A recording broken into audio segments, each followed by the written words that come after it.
Boa tarde a todas, boa tarde a todos. Hoje, na 16ª edição do Conversa com o Escritor, temos a alegria, né, a satisfação de contar com essa presença potente do companheiro, do amigo aqui, Rafael Gustavo. E para a gente é sempre uma satisfação poder contar, não é, com esses escritores, com essas escritoras, para falar sobre sua literatura. Rafael, que também é ator, não é, que é diretor de teatro e que vai contar, vai trazer para a gente aqui algumas histórias interessantes sobre seus processos criativos, sobre como tem tocado, né, os seus escritos nesse período de pandemia. E é isso, Rafael, seja bem-vindo. Aporte aí a essa nave com essas palavras primeiras aí, dando as boas-vindas ao nosso público, aos nossos estudantes da Escola de Referência Ensino Médio Dom Vital. Então, boa tarde, Marcelo, boa tarde a todos. Muito obrigado pelo convite, pela possibilidade de estar aqui falando sobre algo que amo tanto, que são os livros, a escrita, e como isso se encaminha para a arte, e como a arte se encaminha para isso. Então, boa tarde para todos. Espero que seja muito proveitoso e que a gente possa falar muitas coisas aqui que abram luzes para quem está começando essa trilha na leitura, na escrita, ou para quem já está inserido nesse universo e se inspira através da existência do que o outro produz também. Muito obrigado. Ok, Rafael. Rafael Gustavo é ator e dramaturgo, né? Ele integra uma companhia experimental, a Companhia Experimental de Teatro, né? Leciona também língua portuguesa na rede pública. Ele conhece de perto as agruras, né, da sala de aula. E aí eu começo, como sempre tenho feito com quem tem passado por aqui, Rafael, te perguntando o que é esse dispositivo para você, escola pública, o que ele representa na sua vida? Representa muita coisa.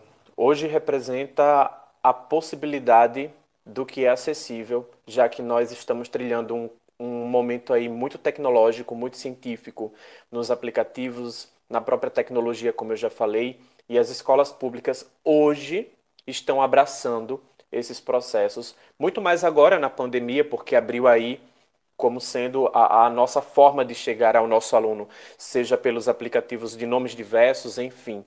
Então, eu venho acompanhando nos últimos anos, principalmente essa inclusão da escola pública vir aos poucos, ainda não é o suficiente, mas vir aos poucos se adaptando nessas plataformas virtuais, digitais, para que a gente possa criar novas metodologias de alcance para esses alunos.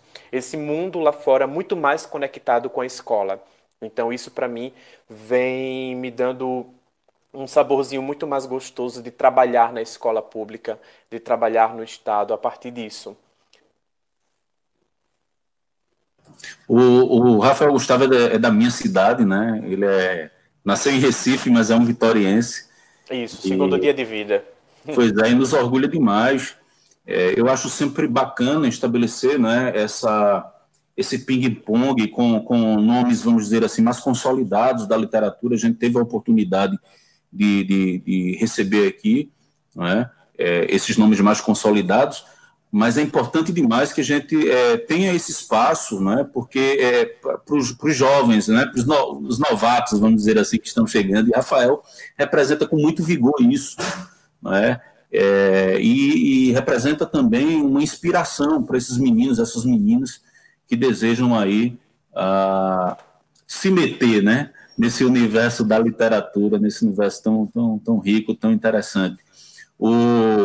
O Rafael Gustavo, que a despeito de ser muito novo, né, muito jovem, mas aí já conta com reconhecimento, né, de prêmios que ele recebeu de poesia, na dramaturgia.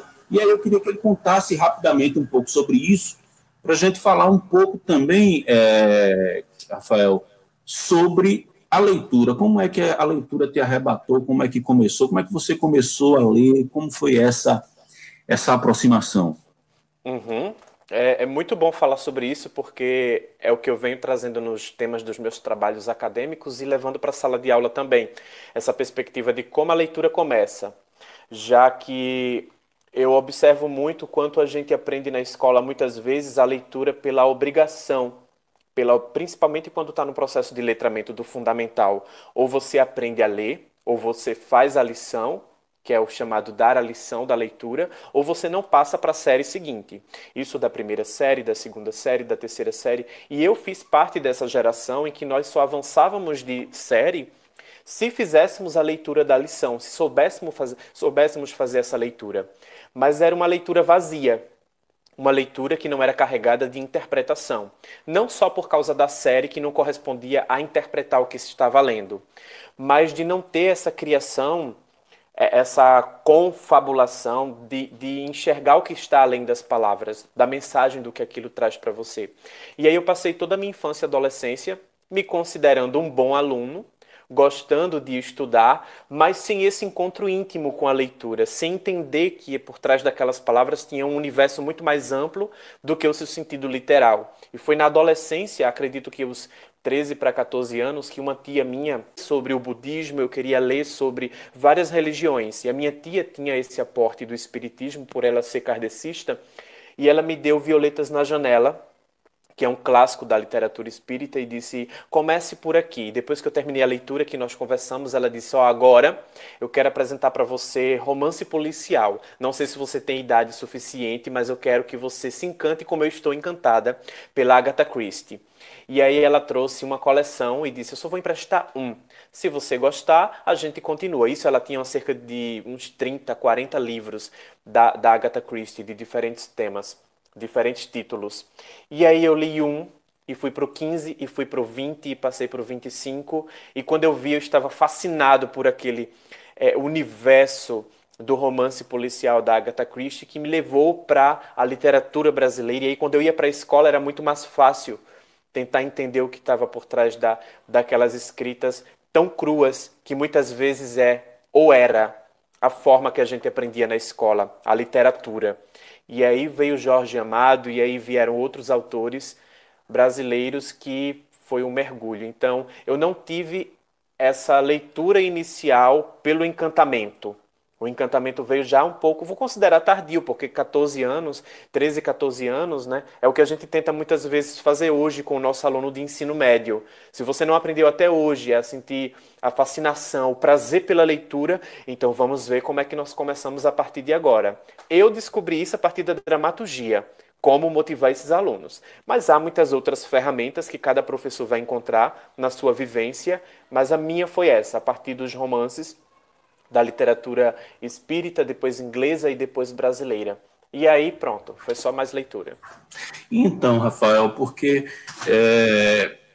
você pesquisa letramento, né, e processos de aprendizagem da leitura interpretativa através do teatro. Isso. E meio que você coloca também, busca colocar isso no espaço da sala de aula, para estimular os seus estudantes, né, nessa imersão, nesse mergulho. Conta um pouco sobre essa experiência. Quando eu escolhi fazer letras, eu queria entender de que forma eu poderia levar o teatro para o campo acadêmico de uma disciplina que não era necessariamente teatro. Eu nunca quis fazer o teatro acadêmico, eu nunca quis fazer um vestibular, uma academia para o teatro. Eu faço parte da CIE Experimental de Teatro, que faz 18 anos, e estou nela há cerca de 13 anos, e o trabalho sempre foi de uma pesquisa muito interna, com parcerias de profissionais que tivessem o conhecimento das áreas que nós queríamos estudar dentro do teatro. Então, quando passei para a fase adolescente de pensar nos vestibulares da vida, eu queria algo que nem fosse o teatro, mas que não fosse necessariamente o jornalismo, que estava também dentro desse campo da linguagem, das letras. E aí essa minha tia, que foi meu primeiro impulso para me fascinar pela leitura, ela disse, eu sou formada em letras e talvez letras seja o caminho que você vai conseguir conciliar as duas coisas, porque os próprios alunos e profissionais de letras não percebem o quanto o curso, embora seja uma licenciatura, é um grande vulcão da área artística. E aí eu fiquei fascinado pelo modo que ela apresentou o curso de letras e fui para a Faentivisa, que hoje é a Univisa, fazer a minha graduação de letras, e descobri como e o quanto as artes, o teatro está inserido dentro da língua portuguesa, as literaturas estão inseridas no teatro, e aí vieram as minhas curiosidades de como é que eu ia defender isso nos meus trabalhos de conclusão. Então os professores provocavam, e aí, você vai falar sobre o que no seu TCC? O famoso e diabólico TCC, que na verdade é um trabalho de pesquisa, mas quando você não encontra o que você quer e o que você vai buscar para defender, então causa todos esses monstros que as pessoas fazem por aí. E para mim foi uma viagem muito bacana. Tanto na pós-graduação quanto na graduação, essa coisa do TCC, da pesquisa bibliográfica, porque eu sabia o que me interessa, o tema que me interessa, sobre o que eu quero falar.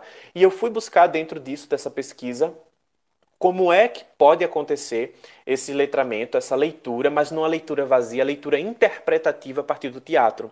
E aí no meu TCC, o título foi justamente esse: Como desenvolver a leitura interpretativa nos alunos do ensino médio a partir dos jogos teatrais. E aí eu especifiquei os jogos teatrais da Viola Spolin e da Olga Reverbel, que são duas teóricas do teatro, porque precisava desse aporte. Mas em resumo e de forma mais ampla era isso. Como é que eu vou aprender a ler, interpretando o que eu estou lendo, a partir do teatro? Quem disse que o teatro é uma ferramenta? E eu trago para minha pesquisa que ele é uma ferramenta sim, porque o texto dramatúrgico, ele sempre é um diálogo. E esse diálogo permite que você crie intenções sobre o que o outro personagem está dizendo e como você está respondendo.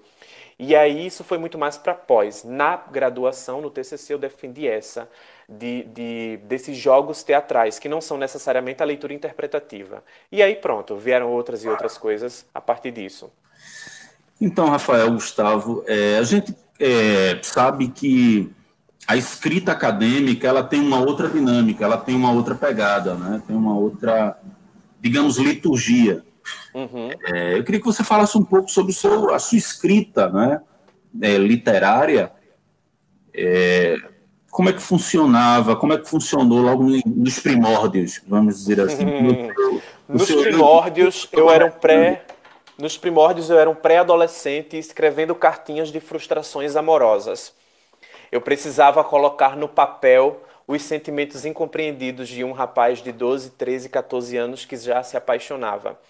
E esse impulso dessas primeiras cartinhas e essa descoberta das outras literaturas fez com que fosse um processo muito mais intimista mesmo, de escrever como eu me sentia como adolescente, como eu me sentia como aquele rapaz em escola, em ensino médio, como eu me sentia vendo a minha família, a natureza. Eu tive uma família muito formal, mas ao mesmo tempo muito louca, porque o meu avô tinha problemas mentais e ele fazia coisas incríveis de artesanato com plásticos, com garrafas PETs, com frascos de desodorantes e shampoos. Ele fazia dinossauros e animais. E aquilo para mim era um mundo lúdico.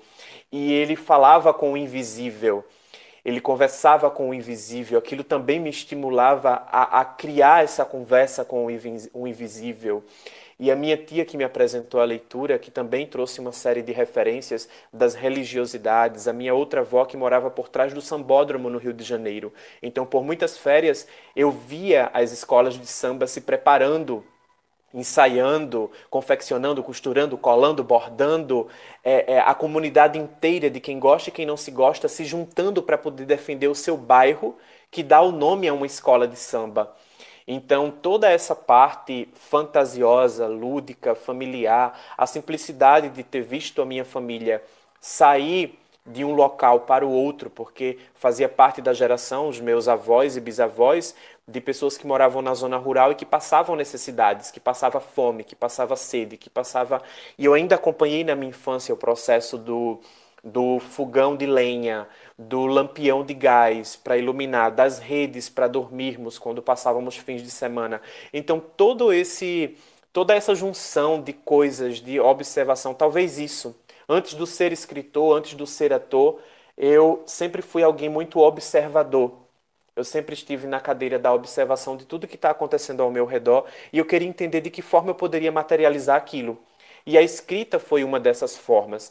Ela não é a principal da minha vida até hoje, tanto que eu não saio buscando editoras, eu não saio buscando lançamentos dos meus textos, eu não saio buscando prêmios literários. Eu vou no fluxo que dá para dividir com a minha carreira como educador e com a minha carreira como ator, que exige muito, até quando é para a montagem de um texto desse que eu escrevo.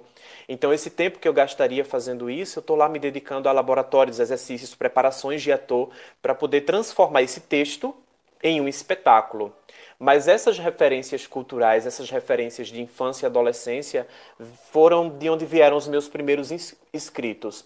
E aí a faculdade é que foi amadurecendo um pouco disso, porque os professores, os grandes professores, me estimulavam muito a escrever, porque eles diziam que viam um diferencial mesmo quando a linguagem era acadêmica, mesmo quando a linguagem era metódica, mas tinha algo ali que fazia eles perceberem que não, que era Rafael que estava escrevendo aquilo ali. Tinha algo ali que às vezes eles precisavam apertar para dizer, não, esse campo aqui não pode ir para tanto para isso não, ó, vem mais para cá. Mas eu sempre vou lembrar muito de Cíntia Tavares, da minha professora de literatura, conhecida como a mão de ferro da literatura. Hoje não é mais da Univisa ela, e ela falava muito assim, eu sempre pedia dicas a ela, ela me mostrou muitas coisas de leitura, e já com Orlando, da Virginia Woolf, que, nossa, foi um orgasmo literário. E aí eu perguntava, nossa, professora, é incrível esse mundo literário, mas eu escrevo, mas eu não me percebo escrevendo dessa maneira. Como eu posso escrever dessa maneira? Como eu posso ser um grande escritor?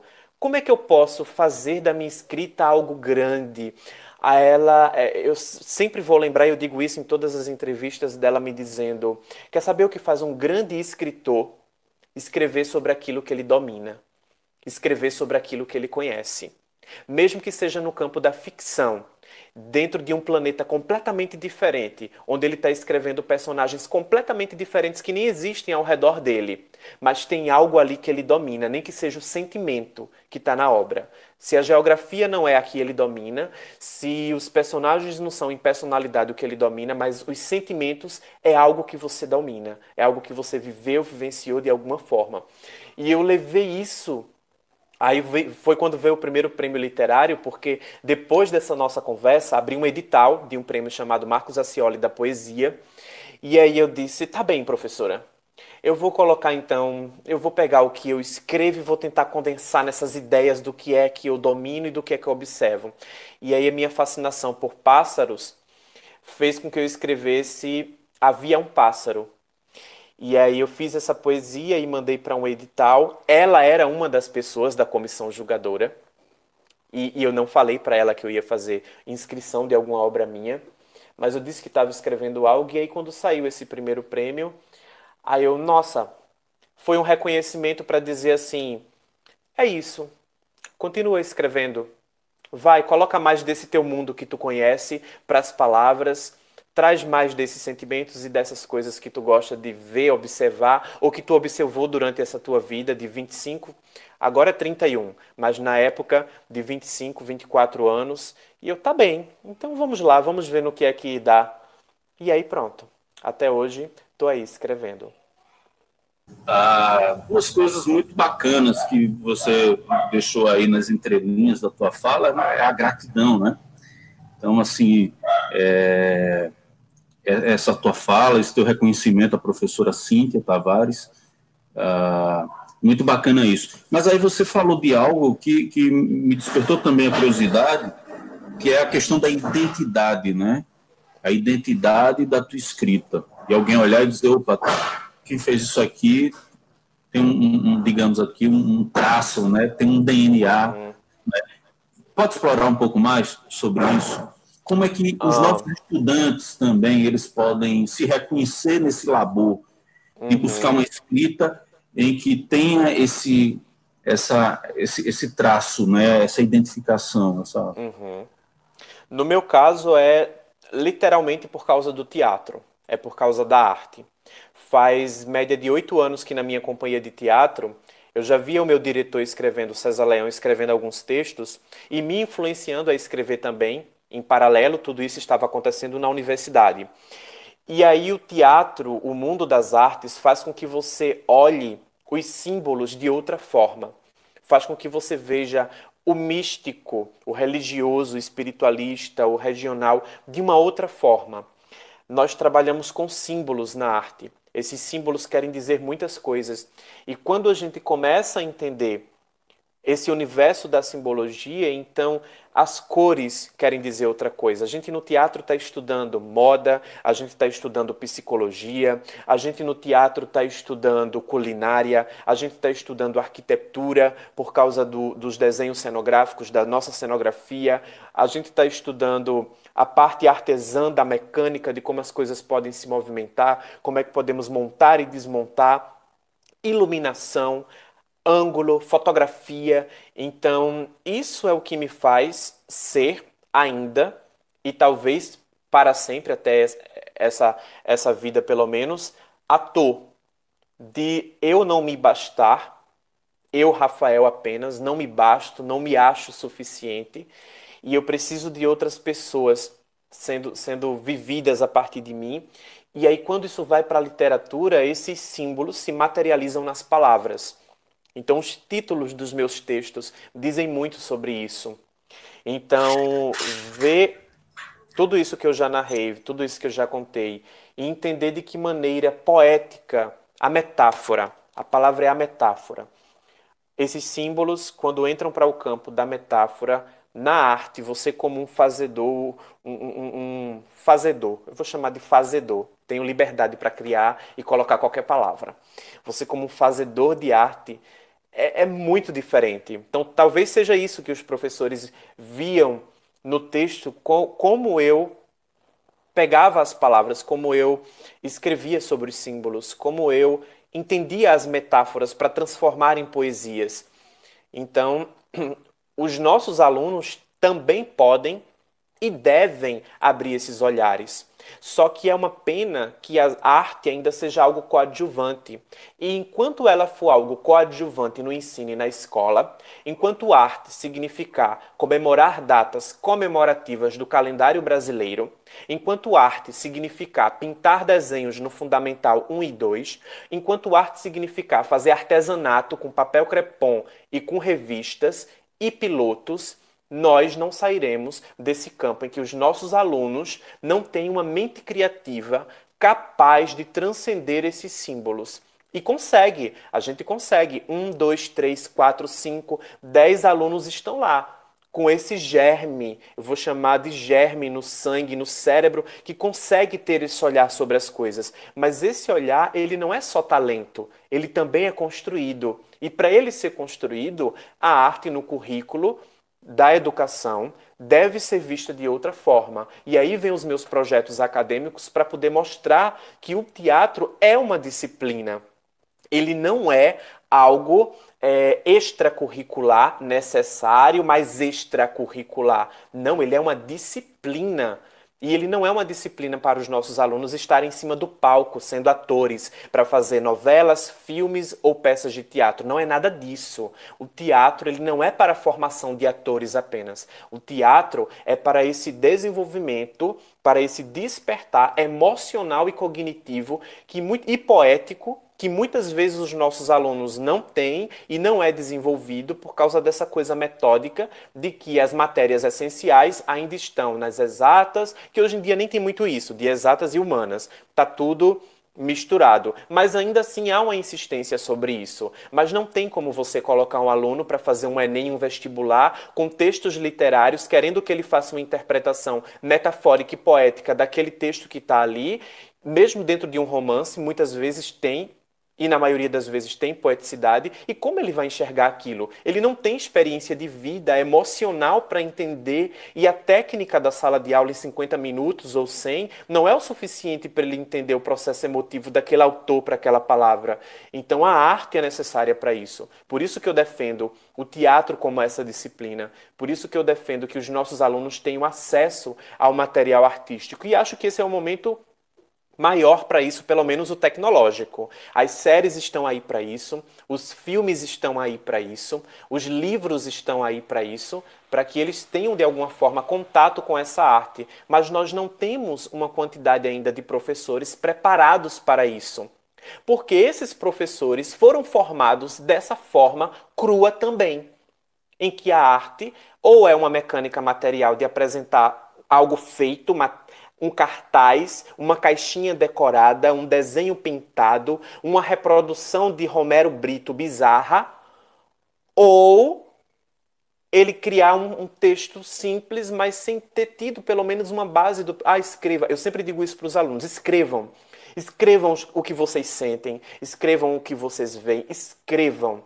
Não, ah, professor, mas eu acho que eu não escrevo certo, tem coisas de português que eu não sei. Não tem problema, escreve e manda para um professor. Professor, faça correção aí, gramatical. Mas me diga aí o que é que eu posso fazer para melhorar. E aí a gente vai nesse exercício, mas enfim, eu falaria horas sobre isso, mas eu sempre vou defender esse aporte artístico, teatral, como sendo algo imprescindível para abrir esse olhar necessário para o texto da leitura, para a atividade da leitura. Despertar os símbolos, despertar as emoções, despertar esse senso a partir dos jogos ou a partir dessa dinâmica com o teatro. Ponto. Esse Rafael crítico, né, profundamente atento, né, às questões à sua volta, me instigou agora a refletir muito sobre uma coisa na escola, que é o currículo, né?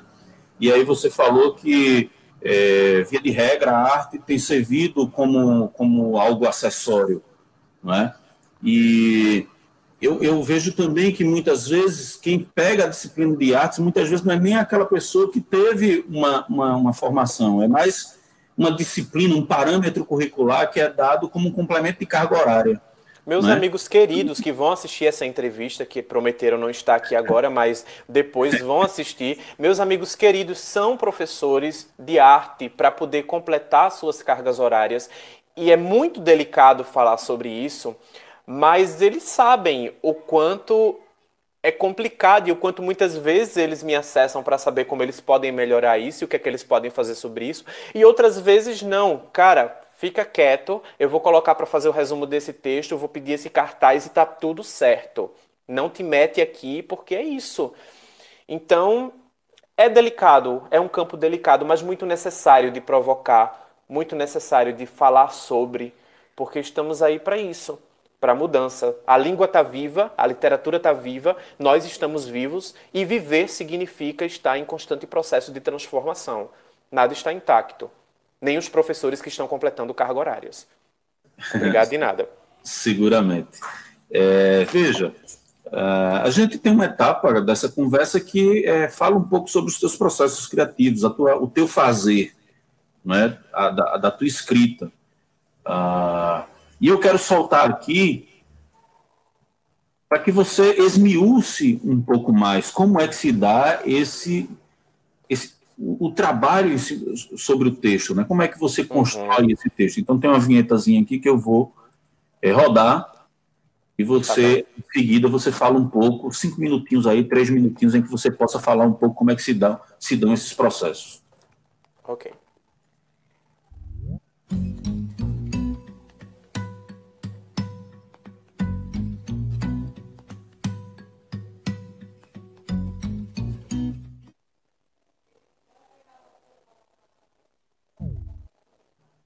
Contigo. Então, não tem fórmula, eu não tenho fórmula, nem tenho regra, tanto que eu acabo viajando por vários tipos de textos aí, de poemas, poesias, crônicas, dramaturgias e romance, embora eu só tenha um romance escrito, que é o Romance dos Andarilhos nas Terras de Santo Antão. Mas eu não tenho uma técnica, eu não saberia dizer uma fórmula. Eu escrevo por aquilo que me inspira. Quando me inspira, eu vou para o universo infanto-juvenil. E aí eu vou para Três Flores de Contação, que é um livro meu. E aí eu vou para Um Caso de Marias ou de Maria Flor, que é um modo muito sutil e poético, que foi um dos prêmios literários por falar sobre pedofilia, mas da maneira que eu abordo na dramaturgia, e tão pertinente a esse momento. E aí eu vou para Um Conto de Passarinha, para falar sobre o empoderamento feminino, sobre o racismo, sobre a pluralidade de gêneros, isso no mundo dos pássaros, nas espécies e tudo mais.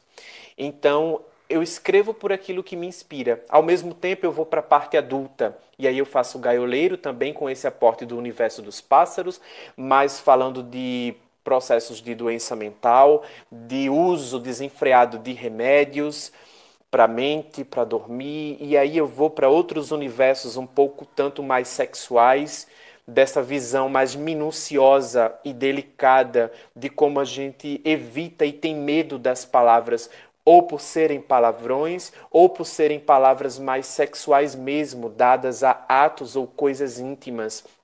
E eu me debulho sobre isso e mergulho e escrevo. Eu até brinco dizendo que não é uma verdade necessariamente, mas eu brinco sempre dizendo e tento tomar essa brincadeira como uma verdade. Eu não tenho medo de nenhuma palavra. Eu posso usar a palavra que eu quiser. Claro que isso eu estou falando de escrita, para escrever. Quando eu vou escrever, nenhuma palavra é inimiga minha. Eu escrevo baseado no tema sobre o que eu estou escrevendo, mas as palavras que vierem, o que fluir, eu estou lá. Claro que depois que um texto fica pronto, mas isso é tão relativo, você, quando vai reler, sempre está mudando alguma coisa. E aí lança um livro seu, aí você pega para ler hoje e você faz, nossa, por que eu fiz essa merda? Não, volta. Porque não, eu poderia reescrever isso, mas está tarde. São filhos paridos que estão aí e a gente precisa respeitar isso também. Então, que isso também sirva de um certo modo de influência. Escrevam, que os nossos alunos, que os nossos amigos, que aqueles que são curiosos, escrevam sem ter medo das palavras. E depois que tiver escrito, aí vai dar uma segunda olhada, uma terceira olhada, vai revisar, vai refazer, mas a primeira ideia tem que estar lá. Ela é o princípio. Bacana, Rafael. Eu vou dar uma olhada aqui no chat do YouTube. O Judas Tadeu nos chamou a atenção de que os nomes estão trocados, né?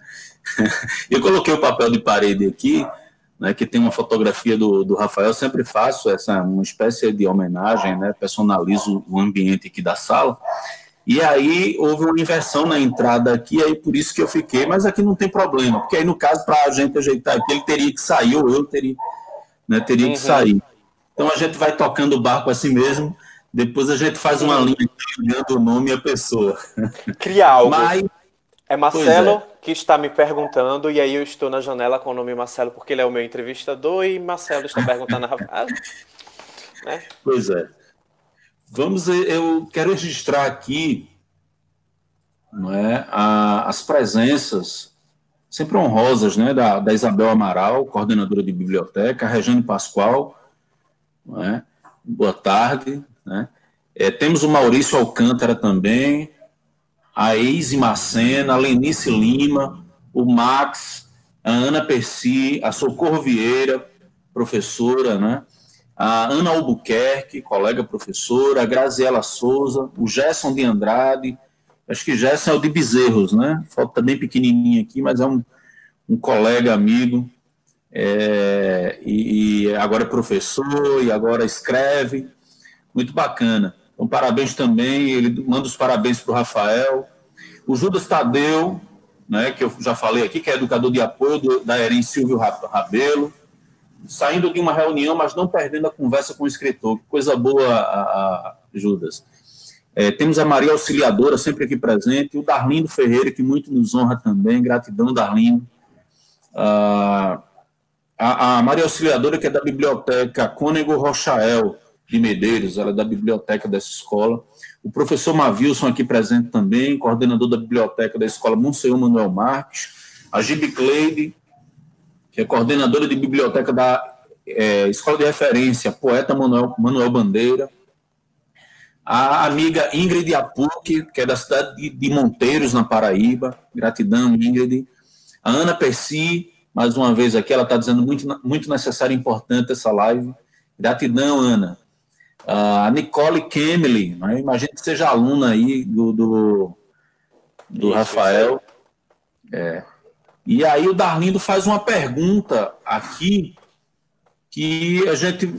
Eu já vou fazer aqui, ele diz assim, como pensar a arte desta forma apresentada, não é, pode subsistir em um mundo tão capitalista? Como essa arte que esse modelo, essa maneira como você apresentou, ela pode subsistir num ambiente capitalista? A escola é lugar de ensino da arte? É uma pergunta. Em que outros lugares a arte, o teatro, etc., pode ser experiência também?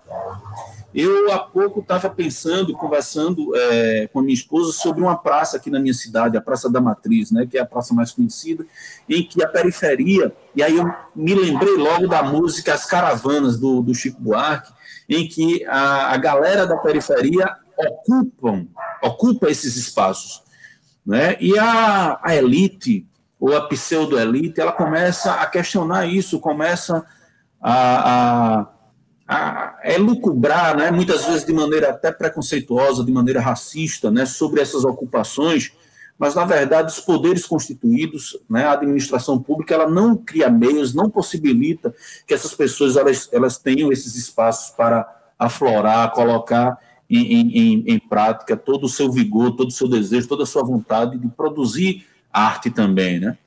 Então, ele faz essa pergunta: a escola é lugar do ensino da arte? Foi por isso que eu falei um pouco sobre isso. Em que outros lugares a arte, o teatro também pode ser experienciada? Uhum. Sim, sim. A escola é principalmente um local de se falar e se discutir sobre arte, porque aí é um lugar onde a gente fala sobre educação, a palavra clichê é educação, e a partir desse processo de educação é o universo artístico que nos desenvolve a sensibilidade sobre as coisas. Então, isso falando da escola, né? Fora o aporte familiar, entre outras coisas.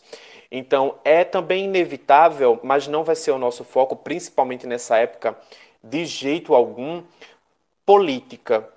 Não tem como falar de educação, arte, teatro sem falar de política. Então, esse exemplo que você deu da praça, esse exemplo que você deu da elite, de outras classes, de como isso está transitando, de como isso vem provocando pessoas. Bom, é arte. O que é que está sendo colocado de arte para essas pessoas? Que tipo de encontro essas pessoas têm na arte? Elas vão para a praça como um estado de culminância. Mas eu ainda acompanhei uma época em que esse estado de culminância na praça não era só para tomar pitu misturado com Coca-Cola e vinho barato. Era porque tinha acontecendo uma feirinha de artesanato. Isso na maioridade, claro. Ainda acompanhei isso meus 18, 19 anos. Tinha uma feirinha de artesanato acontecendo, tinha pessoas de vários bairros da cidade confeccionando desde lençóis a sabonetes perfumados, a quadros, a telas. Eu participei ainda de alguns eventos desses, com algumas das coisas que eu desenhava e pintava. Então, a gente tinha esse lugar de culminância para o que se fazem hoje também, mas não estava acontecendo só isso. Eu sei que podemos recortar esse momento agora de tempo, porque estamos numa pandemia, tal, tal, tal, tal, tal, compreensível. Mas nós tínhamos na cidade e deveríamos ter esses espaços de culminância, não só para encontro e para esses guetos se expressarem, mas para eles consumirem também o que é produzido além de seus bairros. Porque eu saio do meu bairro periférico ou não e eu vou à praça encontrar os meus amigos e nós vamos nos divertir com coisas em comum do nosso universo. Nós vamos nos fechar naquela roda e nós vamos dançar, cantar e ouvir as músicas e as coisas relacionadas a esse universo. Correto, faça isso. Mas que você fizesse isso num ambiente em que ao lado você tem um outro gueto também consumindo algo ou também apresentando algo, enfim, essa conversa seria muito extensa. Não tem como a gente falar dessa condição artística, dessa condição do teatro, da arte, da escola e como isso influencia desses guetos, desses jovens, como se expressam. Não tem como falar isso sem falar de política, porque os projetos políticos, eles devem existir para isso. Eles deveriam existir para isso, para que essa pluralidade cultural existisse, como existe em muitos outros lugares. O Recife faz isso. Não importa o gueto que você está lá se expressando com a sua galera, mas tem um monte de coisa no Marco Zero acontecendo ao mesmo tempo. Você está vendo que tem um grupo de jovens cristãos fazendo algo e você passa e você olha e você vê. Você pode não consumir inteiramente, mas você sabe que está acontecendo. E se você não gosta ou gosta, ao lado tem uma feira acontecendo, uma feira gastronômica, uma feira literária, uma feira de produtos artesanais. Então é isso que falta ainda na nossa cidade, esse encontro aí político, artístico e blá blá blá. Eu quero recuperar aqui ainda a conversa no chat, porque a Elineide Carvalho está marcando presença aqui o amigo Cleiton Cabral, né, que passou aqui. O Cleiton, ele inaugurou, né, essa conversa com o escritor, e você até fez um depoimento, né, sobre a participação dele aqui. Então, gratidão, Cleiton. O Valdir Lopes Ferreira, né, ele diz aqui, esse moço sabe tudo. A Ayala Santos, Rafael é maravilhoso. A Ana Gouveia está aqui presente também. E aí o Darlindo emenda aqui, existe um conceito de cidade educadora. Todos os espaços são espaços de formação. Viva a arte. Eu subscrevo, viu, Darlindo? Eu imagino talvez que o Rafael queira dizer algo a respeito também. Uhum. Na verdade, ele falou exatamente, resumiu numa frase muito feliz aquilo que eu disse em muitas outras frases. É isso. São muitos ambientes que são artísticos e educacionais, além da própria escola. Pois é. Eu acho que o que precisa mesmo é de políticas públicas, né? Gente comprometida, de fato, né? Com a população, e para que esses equipamentos eles sirvam, né, essa funcionalidade, essa função nobre, né, essa função social, que é de aproximar as pessoas, obviamente, mas sobretudo de formar, de educar, né, não com aquela coisa da obrigatoriedade, né, aquela coisa chata do regulamento debaixo do braço, mas que a reboque as pessoas aprendam, as pessoas subjetivem, né, identidades. Olha só, eu queria falar um pouco sobre os livros, né? Sobre os textos, a tua literatura. Quais os temas que são mais presentes? Eu queria que tu esmiuçasse um pouco sobre para o público aqui presente. Uhum. Acho que algo. Acho não, se sou eu que escrevo, eu devo saber sem achar. O que mais está presente nessa escrita é o psicológico. Eu gosto muito dessa viagem psicológica dos personagens, sejam eles em contos, poesias ou dramaturgias. Eu já falei sobre a questão dos símbolos, de como isso, como a arte acaba influenciando e ajudando para a utilização desses símbolos na escrita. E eu vou citar isso como sendo um dos temas relevantes, uma das coisas relevantes, escrever sobre esse universo mental que me fascina. E também escrever sobre o cotidiano. São vários tipos de textos com vários temas, mas é isso. Andarilhos da Poesia Pernambucana, por exemplo, é uma dramaturgia minha que faz uma homenagem à Vitória de Santo Antão, que é o que eu transformei em romance, mas que nunca foi mostrado nem foi ainda lançado em nada. Então, o Romance dos Andarilhos nas Terras de Santo Antão fala sobre a importância de valorização do artista popular, do artista de rua, das poesias pernambucanas, dos poetas mais conhecidos a menos reconhecidos. Faz uma grande homenagem à nossa cidade, citando historicamente como ela começa, quem são os personagens mais frequentes nessa história, esses fazedores de cultura da nossa cidade. É um recorte temporal muito bonito para mim que eu faço em Andarilhos da Poesia Pernambucana. Dramaturgia. No romance é que ficou o Romance dos Andarilhos nas Terras de Santo Antão. E aí cada texto vai trazendo algo, um universo, um tema muito diferente, como o das Marias que eu falei, que fala sobre pedofilia de uma maneira muito delicada. O Conto de Passarinhas, que fala sobre essa coisa do racismo, mas a coisa do empoderamento feminino, da pluralidade de gêneros na composição de uma família, entre outras coisas.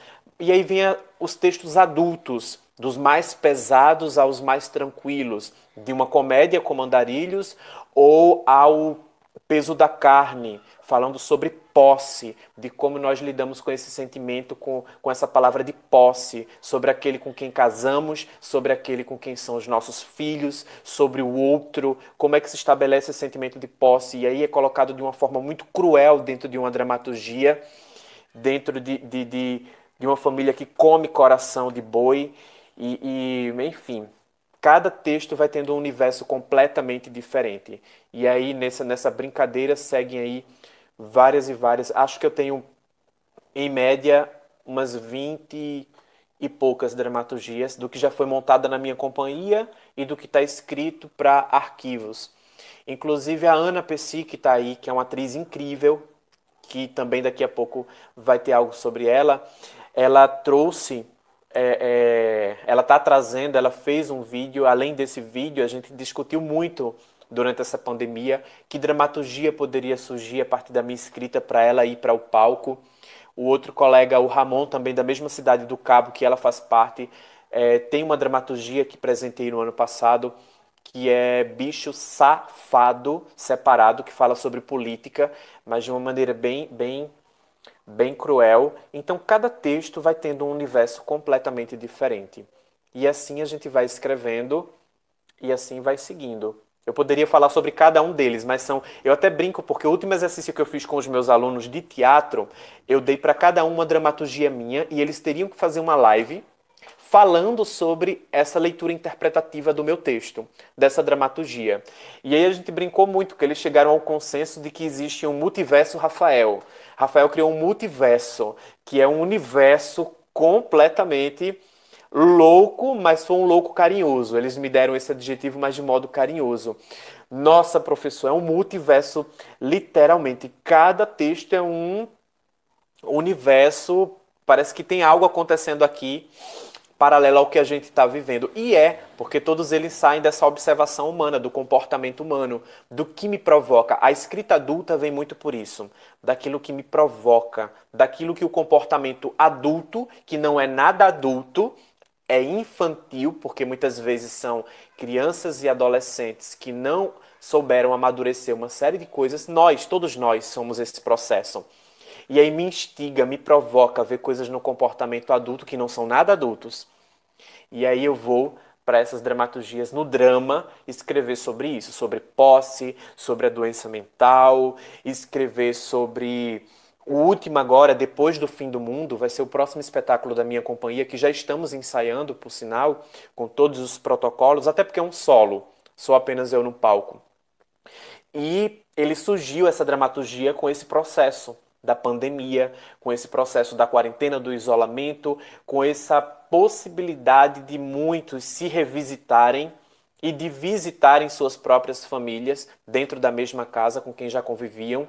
E aí, depois do fim do mundo, dá um salto maior do que as pernas, do que as produções artísticas vêm fazendo, que eu venho achando maravilhoso, que é falar sobre esse momento do isolamento, mas eu vou lá para frente, eu vou lá para 2031. E aí essa dramaturgia fala sobre a busca do amor em 2031, sobre aqueles que sobreviveram, se é que sobreviveram. Então, Rafael, você falou aí, você se antecipou, inclusive, falou da Ana Percy, ela vai fazer uma dramatização de um texto seu que foi concebido durante esse período de pandemia, mas antes de eu soltar aqui, eu queria que você falasse um pouco sobre suas impressões a respeito do teatro em nossa cidade.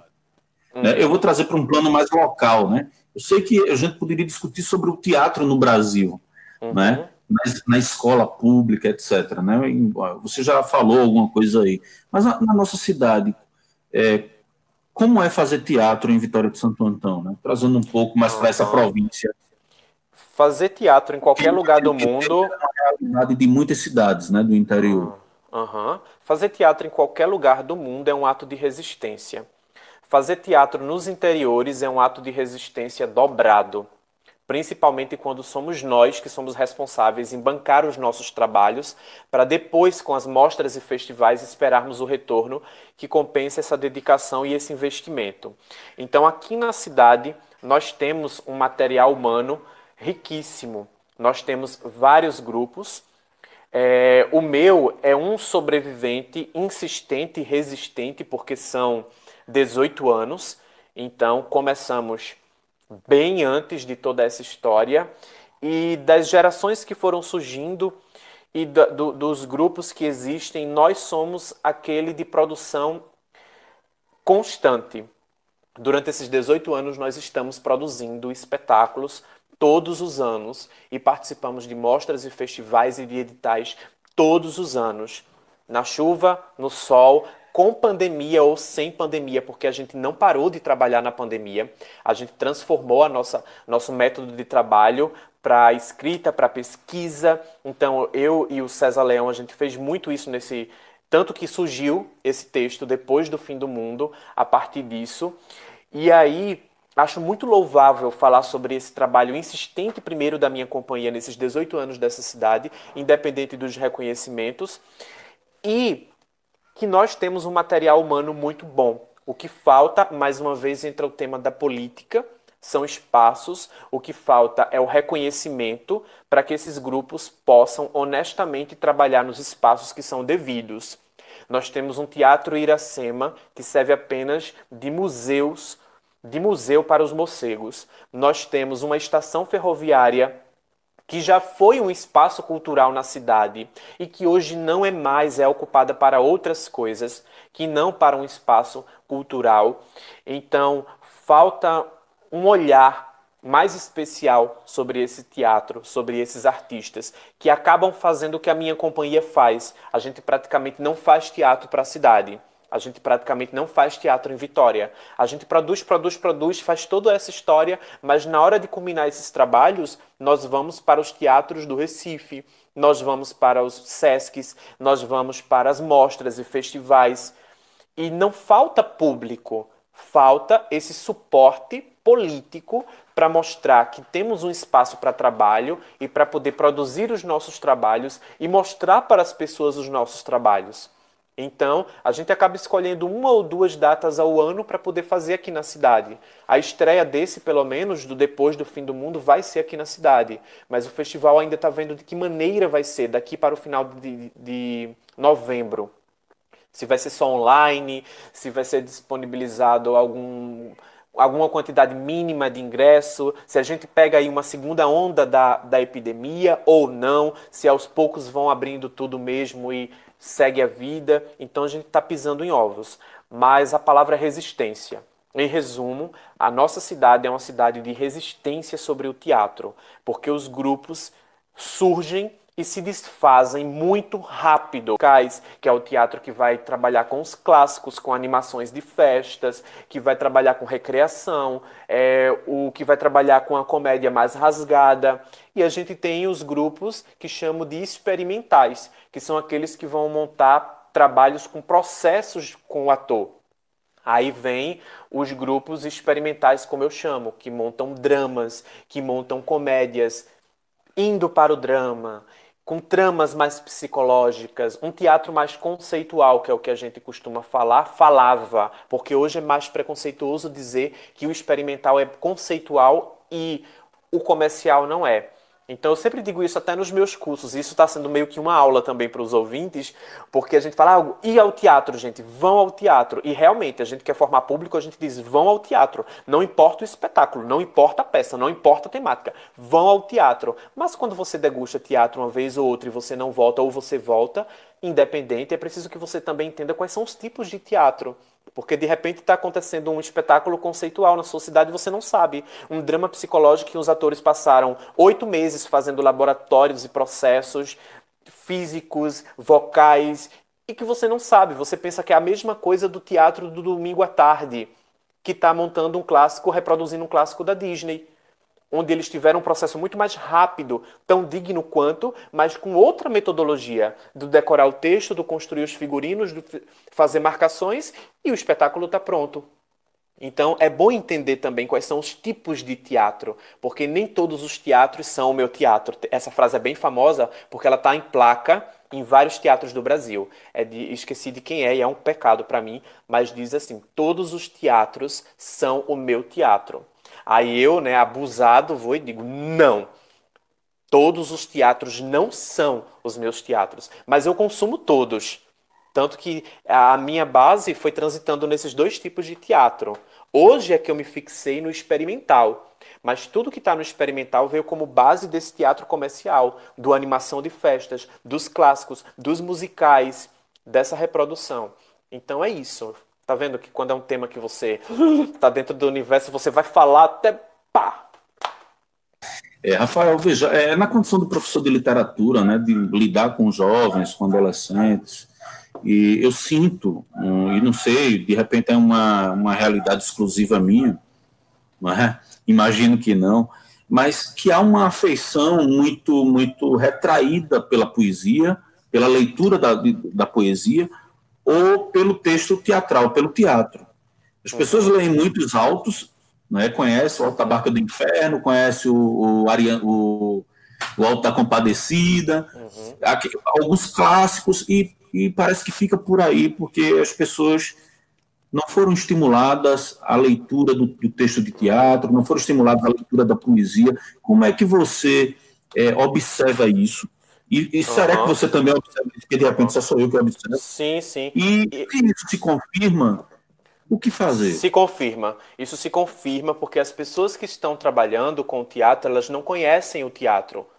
Esses profissionais, esses professores, eles não entendem sobre teatro, mas eles têm a grande ambição de fazer o diferencial. E eu conheço professores maravilhosos, inclusive muitos que me apresentaram teatro e não sabem nada até hoje de teatro, mas eles são fascinados por textos de teatro.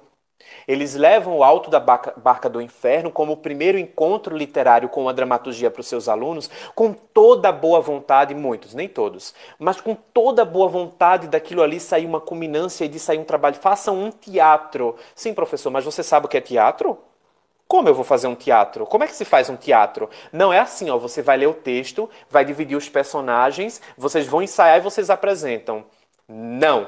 Enquanto não for um professor de teatro fazendo isso, enquanto a literatura não for recortada e direcionada para os profissionais que podem dominar ao ponto de entender como eles podem, na metodologia, estimularem esses alunos a algo mais que tenha mais efeito, esses alunos farão essa culminância e elas serão apenas um registro de fotos para preencher registros da escola dizendo que os alunos do ano tal fizeram um teatro do Alto da Compadecida e que foi lindo e que foi ótimo. E muitas vezes não é lindo, é ruim, é feio, é mal decorado, é mal preparado, mas aquilo já é algo tão diferente das zonas de conforto dos próprios professores que qualquer coisa que esse aluno faça é brilhante. Nossa, ele trouxe uma roupa do pai de casa e ele decorou o texto de Simão.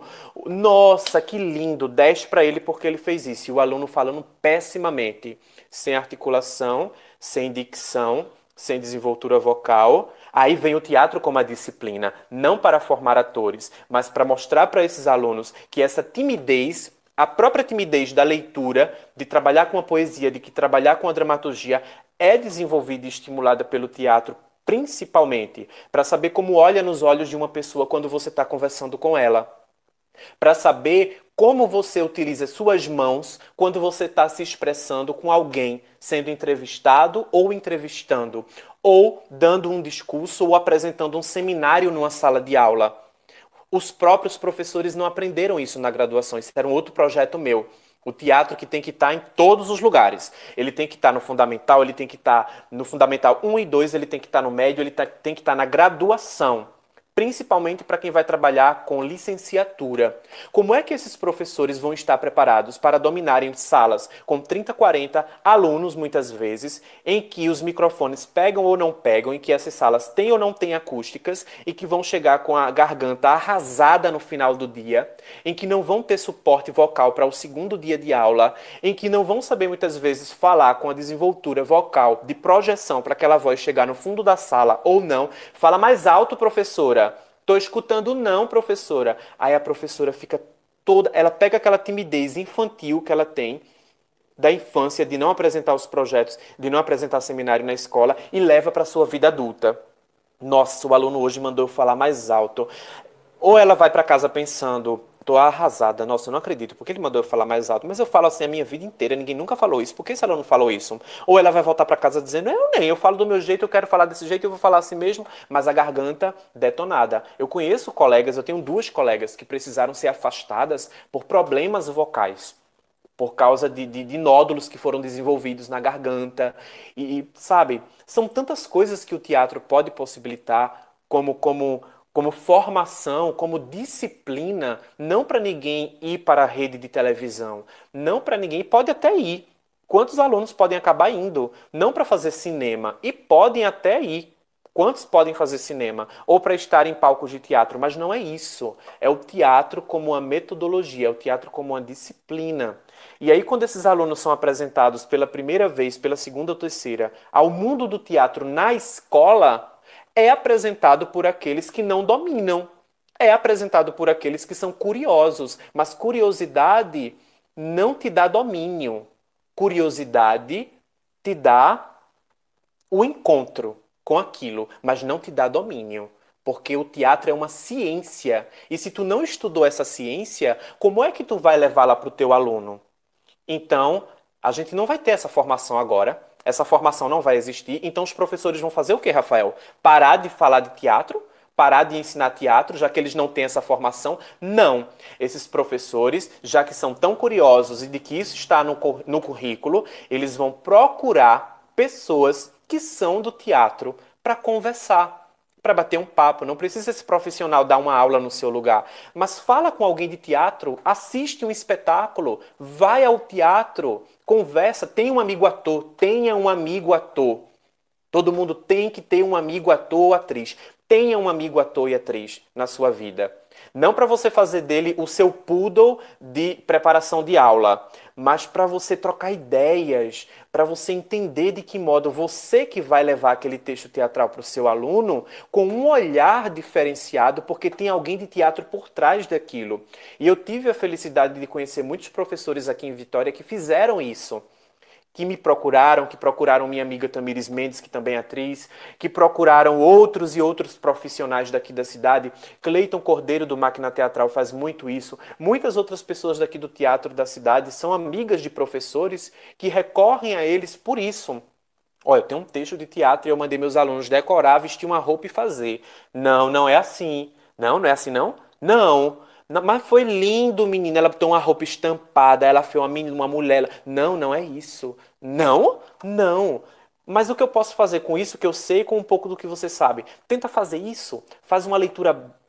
antigamente era chamado de leitura branca, hoje chega a ser racista. Faz uma leitura neutra, é o que a gente chama no teatro. Faz um círculo com aqueles que vão fazer o teatro e pede para eles lerem esse texto. E aí depois pede para eles fazerem uma segunda leitura, tentando interpretar a intenção da fala do personagem. Você, professor, não sabe de teatro, mas você sabe de literatura. Então você vai poder falar sobre o autor, você vai saber dizer, não, eu acho que a intenção do autor não era essa. Você pode não dominar o teatro, mas você domina coisas que quando juntar com essa galera do teatro, vai ser incrível, vai ser maravilhoso. Então um não anula o outro. O que falta é isso, já que a gente não tem as formações e o teatro como uma disciplina, o que os nossos amigos, professores podem fazer, os curiosos da arte, é isso. Ok, Rafael, estamos aqui há 1 hora, né? 1 hora e 2 minutos conversando, jogando conversa dentro.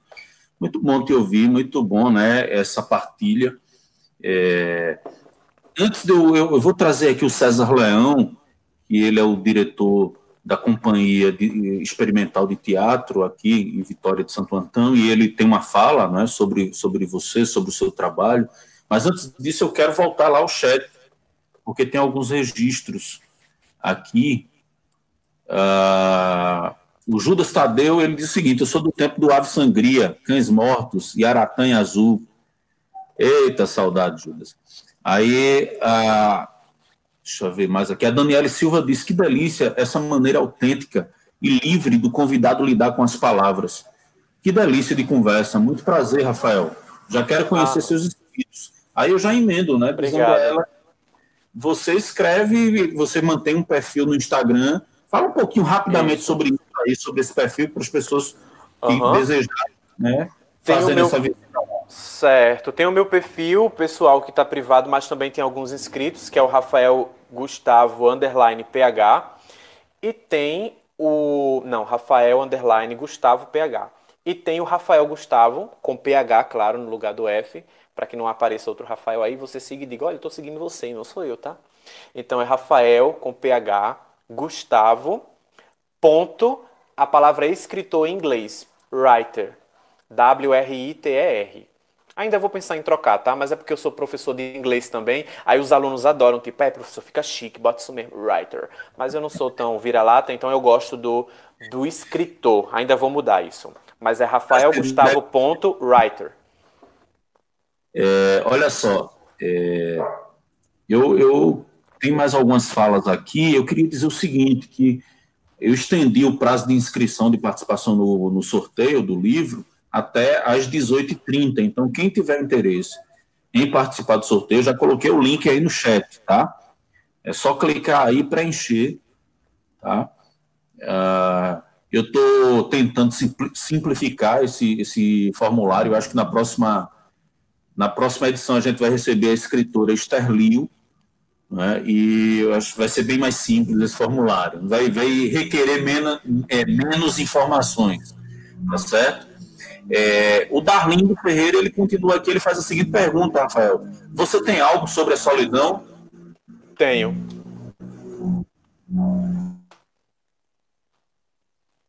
Eu deixei o carro passar aqui porque o escape ele estava estridente. Eu queria que depois você falasse um pouco sobre isso, se você pode dizer algo a respeito desse trabalho, desses escritos sobre a solidão aqui. Mas aqui a gente tem a presença também, a Socorro Vieira diz o seguinte, a professora Socorro Vieira diz, precisávamos de um encontro com esse tema na escola, depois da pandemia. Tantas questões sobre, né? E a Elineide Carvalho, é professora, técnica, né, lá na Secretaria de Educação, na Várzea, ela diz o seguinte, grande verdade, infelizmente, né? Eu morei em Vitória e lembro que na estação tinha esse espaço, assisti peças do César Leão, maravilhosas. Aí ela acrescenta aqui, falta vontade política. A Lenice Lima diz o seguinte, todos os teatros são o meu teatro. Aí, só para te ajudar aí, ela diz que é de Cacilda Becker. Ela disse que pesquisou. Isso, Cacilda Becker, maravilha.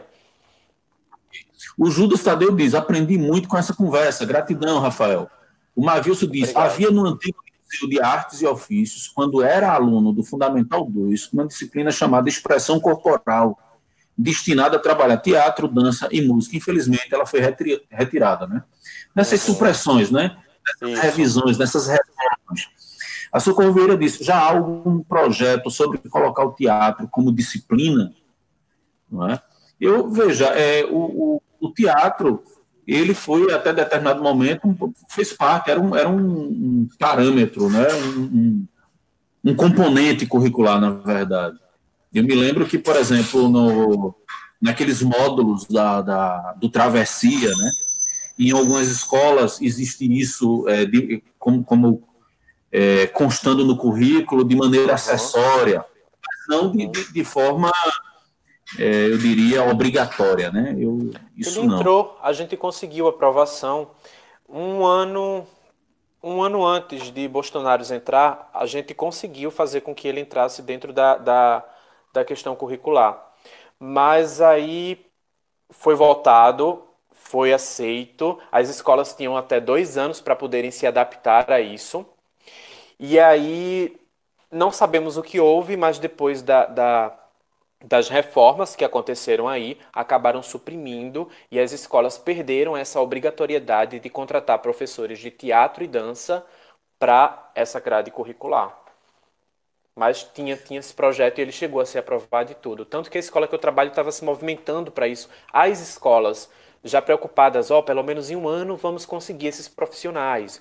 Nossa escola vai ter sim, tal, mas aí, né? E agora com esse processo da pandemia, tal, vai demorar um pouco. Pois é. E aí temos aqui o seguinte, a Lineide dizendo reflexões muito relevantes, gratidão. A Ana Pessi deu um bug no meu YouTube aqui e voltou para metade da live, mas aí é só você adiantar e você acompanha a live e depois você revisita o que você perdeu. O Judas Tadeu disse que tem um sobrinho, um ator, que é o Plínio Maciel, tem uma peça solo na Beira, chama-se Na Beira, sobre reflexões de sua vida e família. E a Lenice Lima, ela diz o seguinte, tem a disciplina Teatro da Literatura Brasileira, na matriz do integral. Olha aí a Lenice dando informações, trazendo informações, gratidão, Lenice. Bem, eu vou agora disparar aqui a participação do César Leão, seu amigo, ator, diretor, dramaturgo, né, que, de algum modo, como a própria Lineide Carvalho já comentou aqui, ele é um cara que vem lutando, né, na cidade de Vitória de Santo Antão, para o teatro, né, tá aí, em voga. Vamos lá.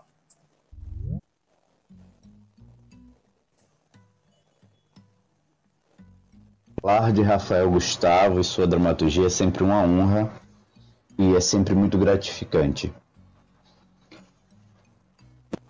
o trabalho de Gustavo no processo de escrita foi uma coisa meio que forçada e obrigada pela própria companhia, no sentido de que ele já tinha todas as ferramentas e a gente queria falar de coisas novas, mas coisas que fossem muito pessoais, nossa, daquilo que a gente pensava, daquilo que a gente conversava.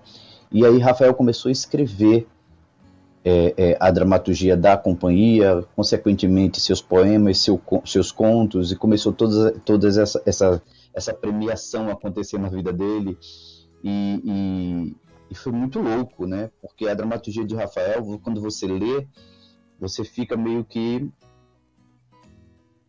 tentando ler e reler, porque você sempre vai encontrar novos símbolos. É uma dramaturgia de muitos símbolos. A escrita de Rafael é simples, mas ela tem muitos símbolos. E tem muitas coisas nas entrelinhas. Então você lê e depois você volta a reler. Então eu tenho essa coisa de poder ser o primeiro que ler. Porque quando ele escreve, ele já me manda e aí a gente conversa. E quanto isso é bonito. Porque é uma troca maravilhosa, porque a gente consegue discutir sobre várias coisas, sobre vários temas que está ali na dramaturgia. E eu fico muito honrado de ter um amigo, de profissão, um companheiro de escrita. Então, obrigado, Rafael, muito obrigado pela confiança, muito obrigado por tudo que a gente troca quanto amigo e quanto profissional da arte. Acreditamos nas mesmas coisas e isso nos faz muito forte. A companhia sempre tem muito a agradecer a você.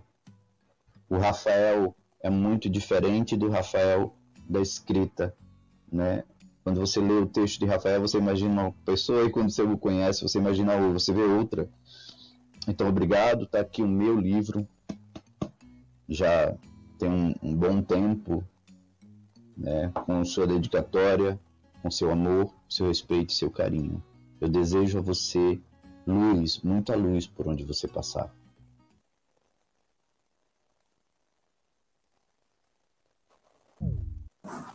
Aí, Rafael, contigo, querido. Eu só tenho a agradecer também. César é um grande parceiro da companhia. A gente se atura há 18 anos. E aí, nesses 18 anos, já parimos muitos filhos, muitos e muitos filhos mesmo, de criação, de escrita, de olhares. Então, é um grande amigo parceiro da minha escrita e da minha arte. Comecei a escrever dramaturgias por causa desse impulso dele também. E às vezes da obrigação dele também de dizer, eu quero falar sobre esse tema e eu quero uma dramaturgia para a semana que vem. Dizer, não, que eu não vou fazer, não é assim.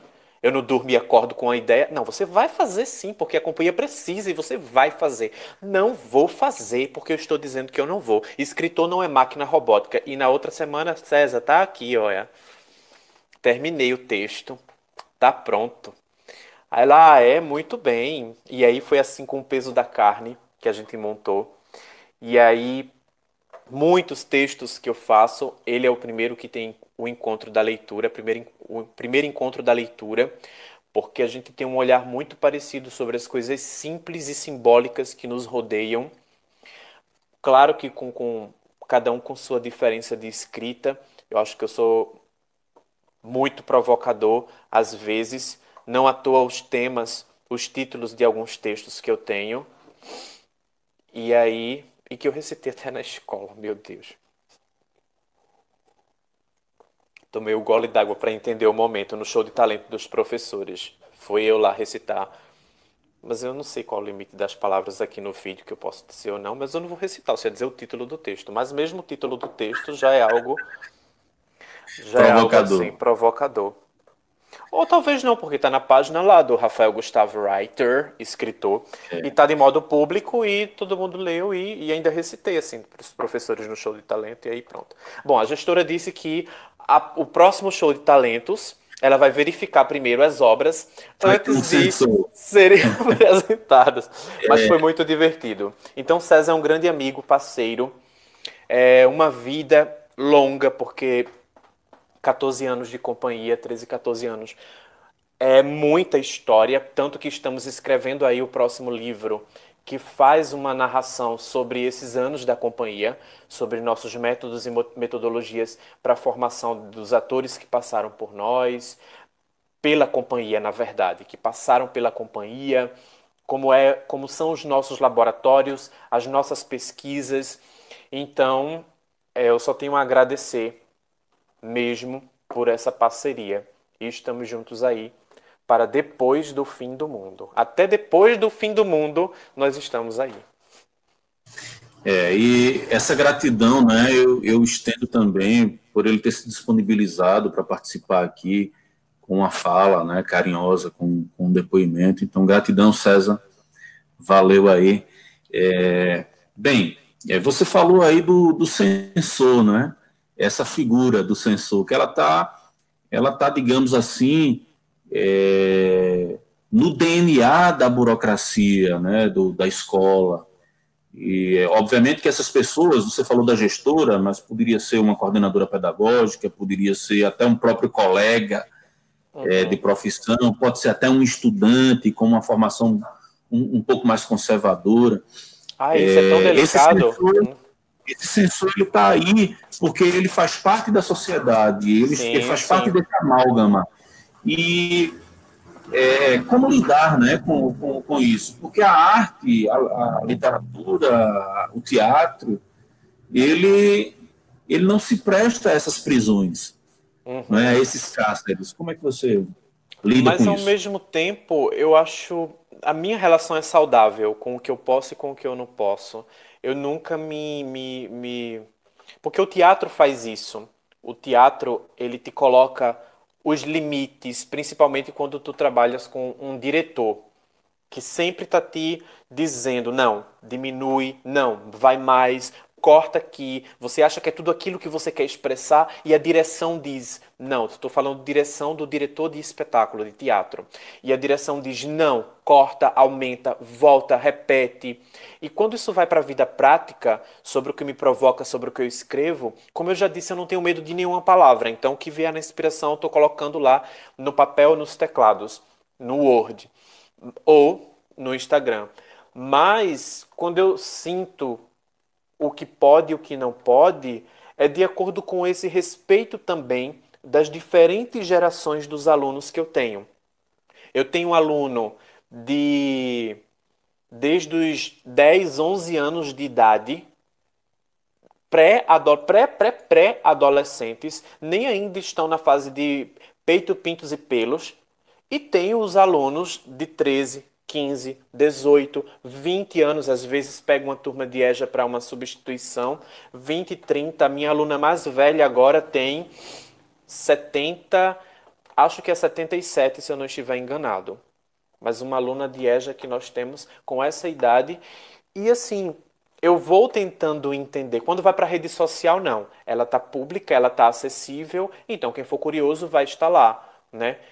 Quando são cartazes de espetáculo, quando é um espetáculo que trabalha com nudez, quando é um espetáculo que trabalha com temas muito além daquela figura do personagem do professor, e já houve questionamentos sobre isso. Hoje não mais. Eu tenho uma relação muito maravilhosa com os pais dos alunos que me conhecem pessoalmente. Mas já tive problemas com isso há muitos anos, muitos não, uns tantos anos, de não quererem conciliar que o professor Rafael, que está ensinando esses valores de vida na sala de aula e essas gramáticas, é o mesmo professor Rafael que está se dispondo à nudez no ensaio fotográfico para um projeto. É o mesmo professor Rafael, porque eu não sou apenas um. Eu sou, tanto que eu sou ator. Já escolhi ser ator para não ser obrigado a passar uma vida desenhando a mim de caneta fixa, a me desenhar de hidrocor. Por isso que eu sou ator, porque eu não suportaria me desenhar como um ser único, fechado, com caneta que não se apaga, porque a borracha que apaga a caneta é mentirosa e foi o nosso primeiro fake news da vida. As malditas borrachas que apagavam canetas não existem. Então, eu tento me desenhar de lápis para que eu esteja dentro dos campos que me apetece a viver, a ser. Então, eu estou lá fazendo um ensaio fotográfico, seja na nudez, ou seja enfim, tem várias outras palavras, ou eu estou fazendo um trabalho direcionado para criança, como Três Flores de Contação, que é para a infância, literalmente, para a criança que está no seu processo do letramento, para a criança que está sendo apresentada a arte através daquelas personagens que tem nome de flores, que tem a vozinha que cuida delas. Então, eu sou muito consciente de como cada universo desse é específico, do que é que pode transitar neles, e de não me ofender por aquilo que eu posso e que eu não posso, entendendo as limitações. Eu não sou do gueto da arte que diz arte pode tudo, tá tudo liberado. Eu sou do gueto mais de porquê, para quê, como será, em que, o que eu vou atingir, de que maneira eu vou atingir. Eu sou mais da arte, e tem uma palavra para isso. Isso se chama estratégia. Eu sou mais da arte estratégica. Eu quero que o meu material alcance, atinja. Então eu não quero encher um teatro com os meus. Eu quero encher o teatro com os outros. Não adianta fazer um espetáculo cuja vibe, cujo tema, cujo teor seja falar sobre homofobia, se todos os presentes no público são amigos gays. Não vai fazer sentido. Eu quero que isso transcenda. Eu quero que isso vá além. Eu quero atingir aquele para quem. Eu não estou escrevendo para os que já comungam comigo. Eu estou escrevendo para os que jamais imaginaria que seriam colocados de encontro a esse tema. E pá, pois é, meu amigo. É esse tema que você está lendo e discutindo aqui agora e você nem percebeu. Então, a arte estratégica, ela me fascina. Talvez por isso venham esses textos e esses reconhecimentos que surgiram aí ao longo desses anos, porque é isso, a magia da literatura é isso. É você mergulhar dentro do universo e você ser colocado ao encontro de coisas que você nem pensou que seria, que às vezes você nem concorda ou que você nunca foi apresentado aquilo, mas você está lá e agora é tarde demais para sair. É isso. Ok, Rafael, muito bom. Eu vou trazer aqui a atriz, Ana Percy, e ela faz uma dramatização que eu achei muito forte, né, muito poderosa, né, de um texto seu.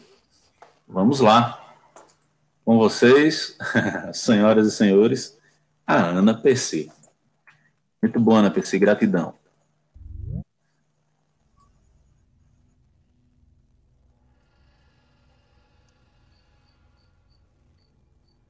Preciso de ajuda.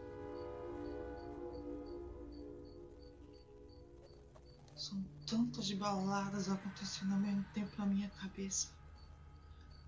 Cada batida dançante de uma festa morta.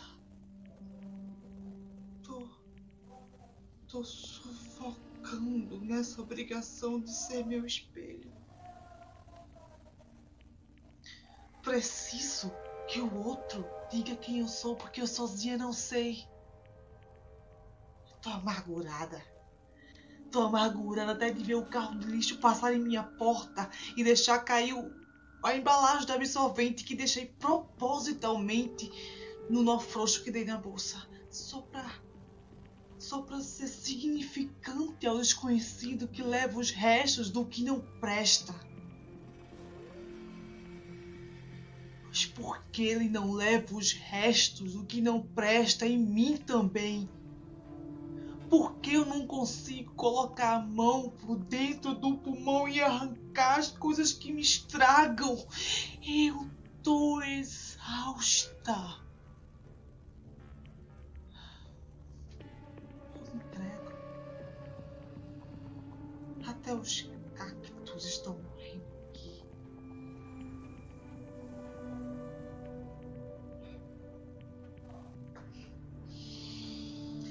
Mas isso vai passar. O isolamento vai passar.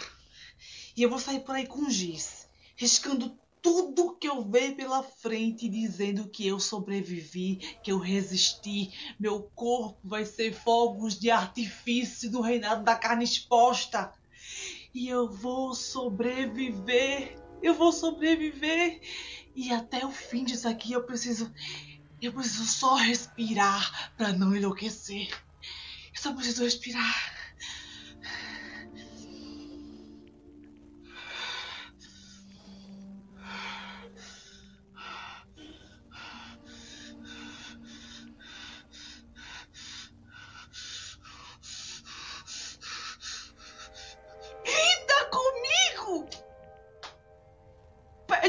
sentar no sofá e me fotografar, expor a decadência de ser humana e ser obrigada a trepar e encarar a mim mesma.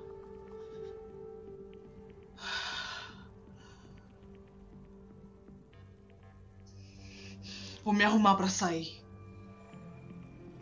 Vou comprar pão com a puta da Madame Sophie.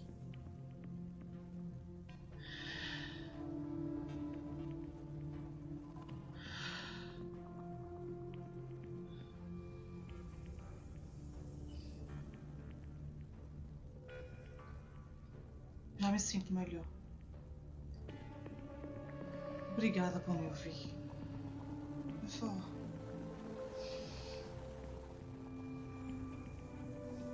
Eu só preciso de um banho e dormir.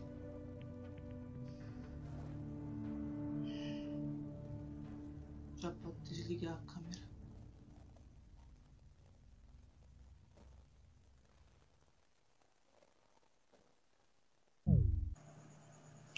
E aí, Rafael? Isso aí.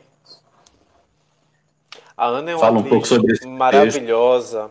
Eu fiz um mini projeto durante esse tempo do isolamento em que eu convidei alguns atores e dei alguns dos textos que eu tinha feito a escrita nesse período. E a Ana foi uma dessas atrizes que fez brilhantemente essa cena com o texto Respiração Isolada, que fala justamente sobre a pandemia.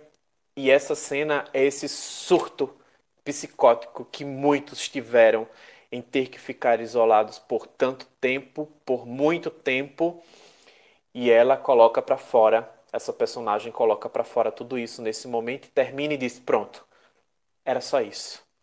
Eu precisava disso. Agora eu posso desligar a câmera. Então, adoro ela fazendo esse texto. Demais. Muito bom. A gente tem algumas perguntas aqui também, outras perguntas de professor e de estudantes. E a gente vai emendar aqui, tá certo, Rafael? Vamos lá.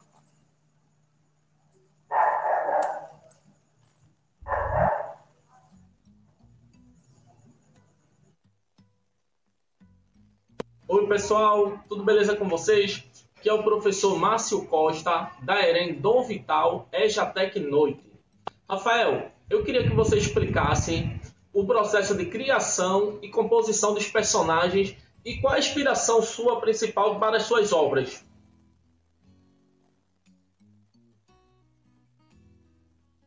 Olá, meu nome é Maria Cecília, eu tenho 16 anos e estudo na EREM de Pecabugá.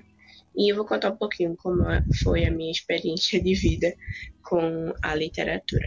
Desde que eu aprendi a ler, mais ou menos com uns 6 anos de idade, a minha família começou a me incentivar com a leitura, comprando livros, gibis, dos menores aos maiores, para eu pegar gosto. E deu muito certo. Eu tenho lido há uns bons anos e, infelizmente, isso foi um pouco de motivo de chacota em algumas das minhas turmas, das minhas antigas escolas. Mas apesar de todo esse sofrimento que me aconteceu, os livros estiveram lá para mim, nunca me abandonaram. Além do fato da minha mãe, ela ser professora de teatro, então ela sempre me incentivou tanto a ler livros de história como ler de roteiros. Então eu acho que é um pouco disso. E a minha pergunta é, quando foi que o senhor percebeu que era isso que o senhor queria fazer pelo resto da vida? Ou boa parte dela. É isso.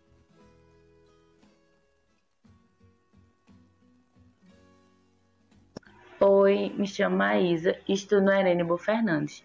Minha relação com a literatura começou quando eu entrei no ensino médio. E eu acredito que a maior ferramenta para essa aproximação foi a biblioteca que tem na minha escola. Por eu estudar integral, passei muito tempo lá. Então, acredito que me ajudou muito para me aproximar à leitura. Fiquei muito feliz de ser convidada para participar desse projeto e principalmente pela honra de fazer uma pergunta ao escritor Rafael. E a minha pergunta é, qual é a sua maior inspiração para escrever? Muito obrigada.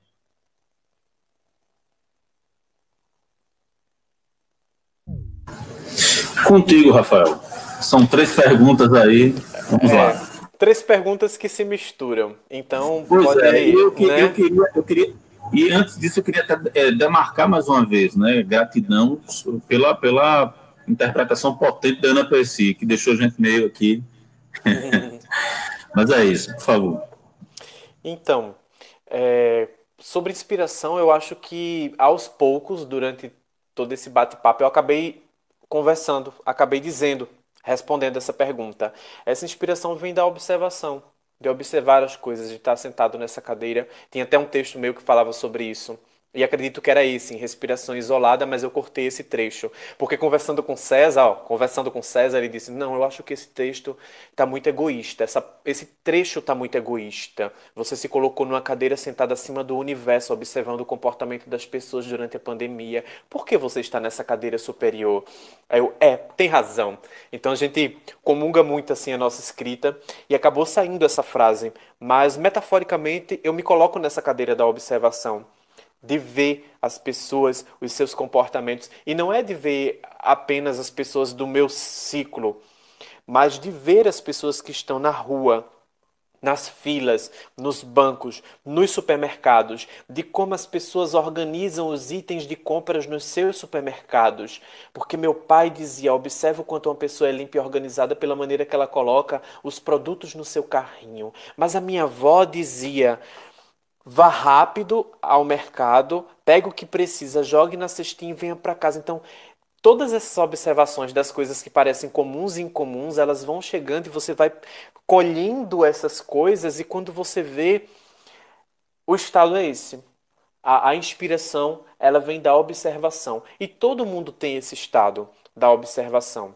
E teve a outra pergunta e a menina falando sobre a questão de ser vista como diferente entre os seus colegas, de ser bulinada no sentido do verbo bullying por seus colegas, por ela ser essa menina diferente que estava lá embarcando nos livros. Bom, isso não é correto, isso não está certo, mas isso é comum a muitas narrativas nossas consideradas pessoas que não são comuns, que estão buscando além, inspirados por nossos professores. E aí é muito importante, a gente falou de professor aqui o tempo inteiro, nós somos professores, temos professores assistindo, do quanto o professor é imprescindível, o quanto o professor é importante nesse acesso. Não é só ter apenas uma biblioteca, e uma biblioteca não é apenas, ela é algo grandioso. Mas uma biblioteca cheia de livros é como um armário cheio de ingredientes. Eu não sei a receita que eu vou fazer se alguém não me der essa receita ou se alguém não me ensinar que eu posso usar aqueles ingredientes para fazer tais e tais receitas. Então não adianta ter uma estante, tanto que o meu dá para ver mais ou menos aqui atrás de mim. Ainda tem outra estante ali no meu quarto, no meu segundo quarto. E aqui tem um resumo dos livros que eu fiquei, porque eu dei os meus livros no final do ano. Eu saí me libertando de um monte de coisas da minha casa e livros foi uma delas. Não sou tão apegado assim porque eu quero que os outros também sintam esse prazer. Mas esses professores, eles são esse veículo para que esses alunos não saibam apenas... Não é a frase costumeira, gente, temos uma biblioteca, hein? Vamos usar. Tá, e daí? Eu uso se eu quiser. Ah, não tô afim, não vou usar. Gente, a leitura é muito importante. Vocês têm que ler o livro da biblioteca. Essa é a cabeça do aluno, né? De muitos alunos. Não é não é o meu texto. Então aí o aluno tá lá e sim, e daí? Mas tá, eu tô lendo nem minhas mensagens do WhatsApp, eu vou para a biblioteca para pegar um livro desse e ler. Então, esse veículo do professor para esse local, para esses livros, ele é muito importante. Eu até coloco assim, quando eu estou trabalhando leitura com os meus alunos do Fundamental, que antigamente isso dependia da escola, que a minha sobrinha estuda numa escola em que a professora leva um livro, apresenta, veste-se de um personagem, abre um livro de capa dura, que no meio dele tem um castelo que é formado nesse livro. É óbvio que essa criança vai ficar fascinada por leitura. é óbvio que essa criança vai querer livros, porque o livro que a tia levou para a escola, ele abre e sai um castelo. A tia fala do personagem, e a tia tem um acessório do personagem. Então, esses novos profissionais que estão chegando, que sendo formados nas licenciaturas aí, tem esse brilho especial de estar trazendo isso, que a gente que já está um pouco mais tempo, olha, eu me colocando já numa geração assim, de 31, né? Mas a gente que já está mais tempo aí nesse chamar de mercado, metaforicamente, a gente fica sem saber, às vezes, como fazer. Qual é a mente criativa? É essa palavra. Criatividade. Resume todo esse papo do que eu estou falando e usa só a palavra criatividade. Muitas vezes nós precisamos investigar e descobrir que tipo de criatividade pode surgir para a gente ser essa ponte, esse veículo do nosso aluno para os nossos livros, para a nossa biblioteca. Porque depois que ele teve uma vida de formação em que ler era obrigatório, em que ler era para poder aprender a passar, para passar de ano, para responder uma prova, ele vai ter uma dificuldade imensa de ler por prazer. E aí cabe a nós, se tivermos inspirados em criatividade, de entender que mecanismos serão esses para poder encantá-los. Aí vem o professor oferecendo o livro do teatro, aí vem o professor com o Alto da Barca do Inferno, com essa inocência de não ter conhecimento sobre a área, como eu já falei, mas de ter um estímulo e um bem-querer imenso com esse aluno. De, ó, se você não gostou disso, leia o Alto, leia esse outro Alto, leia Capitu, leia tal coisa. Então, né, acho imprescindível isso. Então, a criatividade, o que eu escrevo vem inspirado por essa observação, e esses alunos precisam, sim, serem colocados ao encontro desses livros, dessas bibliotecas, a partir de estratégias. E acho não, tenho certeza de que esse canal, de que essa entrevista, de que esse projeto, de fazer isso com os escritores, é uma dessas ferramentas. Isso aqui é uma ferramenta eficaz de fazer com que o aluno... Claro que isso já está defendido de muitas formas. Eu estou só sendo redundante com o que a gente já está fazendo. Mas isso aqui é a maneira de mostrar para esse aluno que escritores são humanos tanto quanto eles, de que eles podem escrever sim, de que nós podemos conhecê-los, de que eles podem nos conhecer e de que eles vejam a partir desses depoimentos, e isso é um projeto extremamente feliz por isso, o quanto somos muitas vezes parecidos. Não é só você, meu bem, com seu cabelinho pintado de azul, sendo criticada por seus colegas que lê muito, porque você lê muito. Eu também, viu quanta coisa no meu depoimento parece com isso também? Viu você, outro aluno? Ó, tem tantos escritores e tantas possibilidades, e esse reconhecimento do aluno conosco é incrível, porque faz com que, quando ele for à biblioteca escolher um livro e pegar um livro, ele vai saber que não há uma separação tão hierárquica entre quem escreve e quem lê. Ele vai se sentir próximo, porque aquilo ali é alguém, assim como aquele alguém que o professor Marcelo colocou na entrevista do seu canal. E isso é maravilhoso. Ponto. Bem, Rafael, eu anotei aqui, por exemplo, a participação do professor Márcio Costa, né, que foi a pergunta que ele falou sobre a composição de personagens, como é que se dá nessa composição de personagens. De repente, Verdade, eu acho que acabei não respondendo. explorar um pouco essa resposta dele. E da Maria Cecília, que eu quero registrar aqui mais uma vez o trabalho da gestora assistente, que é a professora Liliane Feitosa. E ela trouxe essas meninas, né? Uma do ginásio pernambucano da Cruz Cabugá, que é a Maria Cecília, e a outra foi a Maísa Silva, da Escola de Referência de Ensino Médio Aníbal Fernandes. Então, minha gratidão pela participação de ambas aqui, e minha gratidão também à Liliane, valeu mesmo. Os cães estão ladrando aqui. Eles estão me dando a vez de responder sobre os personagens. Eu estou fechando aqui em breve, mas aí a Maria Cecília disse, quando é que você percebeu o que queria fazer, que tomou gosto, né? Pelo que você faz, né? Teve essa coisinha também que eu acho que você poderia falar. Essas duas, do Márcio Costa e a da Maria Cecília. Então, para o Márcio, eu vou primeiro na da Maria Cecília, porque a partir de que foi, eu acho que eu tinha respondido lá no início, quando eu fui colocado a partir da minha tia, a partir da literatura mais espiritualista, para poder entender o que era o espiritismo. Depois eu fui colocado para a literatura do romance policial da Agatha Christie, que já era bem mais adulto, mas eu me fascinei por aquele universo, e a escola foi trazendo referências brasileiras, e eu acabei tomando gosto por essa leitura, e pela escrita foi junto com isso, porque eu fui amadurecendo o que eu escrevo a partir do que eu leio. Isso é o que tem que ser batido na tecla também. A gente escreve muito por aquilo que a gente assiste, por aquilo que a gente lê, pelas referências, né? Ultimamente eu tenho visto a Fernanda Torres, a filha da Fernanda Montenegro. Ela não é só atriz, ela é escritora, e ela tem livros maravilhosos que quando eu li, nossa, eu não tinha sentido essa pegada para os personagens. Aí vem a outra pergunta.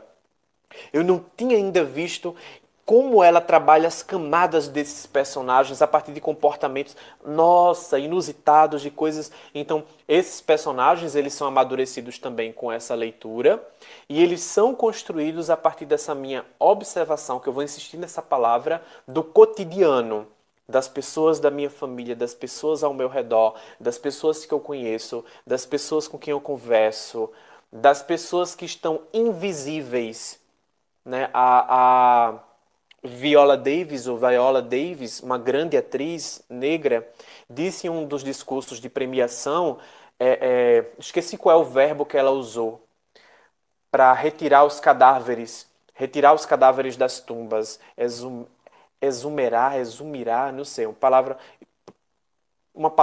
verbo aí. Façam isso com esses cadáveres. Exumar. Para exumar os cadáveres, porque lá tem histórias de pessoas que não tiveram a oportunidade de contar, de ter o brilho do olhar do outro. Então escrevam sobre elas. Tem muita gente viva e tem muita gente morta, simples, da vida simples, que não é tão simples e que merecem ser contadas. E aí os personagens são criados a partir dessa ideia de trazer essas pessoas. Até avancei no meu fone. Ponto. Ok, Rafael, veja, a gente vai para um momento que eu gosto demais, tal, que é o leitura e deleite, em que o autor, né, a autora faz uma leitura, escolhe textos para ler para o público aqui. Antes eu quero voltar para o chat para a gente registrar aqui também a presença da Nicole Kemely, da professora Ângela, né, ela está registrando aqui, ela é coordenadora da biblioteca escolar da Escola Tomé Gibson. E é isso. E o colega aqui, o amigo, o professor, né, da rede pública da Prefeitura de Vitória de Santo Antão, que tem nos dado aqui a honra também da presença, que é o Eli Andrade. Tá? Então, gratidão, Eli, pela tua presença. Temos aqui a Simone dos Santos, que acabou de marcar presença também. Então, para a gente é uma alegria. Bem, eu vou soltar uma vinhetazinha desse leitura e deleite, e em seguida você vai fazer as leituras aí, ou a leitura que você achar mais conveniente para a gente aí, que você vai nos presentear, tá bom?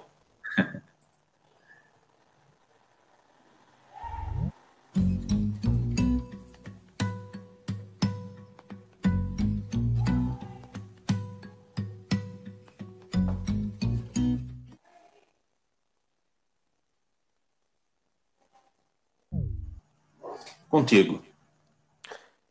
Eu escolhi um texto que eu tenho no final de uma dramaturgia, que diz assim: os homens inventaram tantas regras, tantas fórmulas apresentadas nos livros, nas escolas, e esqueceram que ao ser basta a pequena compreensão dessa gaiola maior chamada vida. Que eu posso saber fazer um A, um B, um C, um D, todos os números e letras e fórmulas, ter lançado e lido 10, 15 mil livros, mas que de nada adianta tudo isso, se de uma dor alheia eu não puder me compadecer. Se eu não ensinar para esse mói de criança que está lá fora, que é muito mais bonito ver passarinho voando e cantando do que um badoque esticado na sua asa, ou do que o bichinho preso numa gaiola. Porque somos nós que estamos presos em gaiolas muito maiores. Uma gaiola chamada universo, uma gaiola chamada planeta, uma gaiola chamada terra, uma gaiola chamada casa, gaiola relação, gaiola religião, gaiola relacionamento, gaiola corpo, gaiola cabeça. E se a minha função, através da arte, é a da libertação. Eu não hei de morrer sem tentar abrir todas essas gaiolas, começando das pequenininhas, miudinhas dos açapões, depois passando para as gaiolas maiores, até chegar na mente. E digo que a iluminação, a tal salvação que tanto se busca, não vai ser com volta de Jesus Cristo que já veio, nem com dilúvios e fogaréis, com apocalipse, com as bestas feras comendo o povo, a cabeça do povo. Vai ser aqui, no pipoco da mente, onde tudo vai se libertar. E aí a gente não vai mais julgar homem, mulher, bicho, planta, porque Deus será eu, será tu, o outro, o menino, o bichinho, o passarinho. Olha que coisa mais linda, Deus será passarinho. Aí a gente não vai ter coragem de prendê-lo mais em gaiolas. Ou aí teremos coragem de prendê-los em gaiolas. Mas quando todas essas gaiolas forem abertas, radiará uma luz tão grande, uma luz tão imensa, que todas as coisas no pipoco da mente, tudo libertará. Eu sei, afinal, eu sou o gaioleiro. É o texto final da minha dramaturgia, O Gaioleiro. Que coisa boa. Muito bonito, viu, Rafael? Muito legal. Que presente nesse início de noite, né, para as pessoas que estão acompanhando aqui a nossa conversa com o escritor. E tem sido, pelo menos para mim, que estou aqui, é um trabalho danado, mas ao mesmo tempo um bálsamo, né, reconfortante, para a gente tocar esse barco, né, tocar essa caminhada. E é isso. A gente vai para o sorteio agora, não é? Eu vou colocar uma vinhetazinha aqui e vamos lá. O Rafael, ele disponibilizou um livro, né, chamado Dramaturgias, que foi editado pela CEP, a Companhia Editorial de Pernambuco, e no qual tem textos com os quais ele concorreu e foi premiado. E aí ele vai poder falar um pouquinho. Deixa eu soltar a vinheta, porque aí você fala em seguida.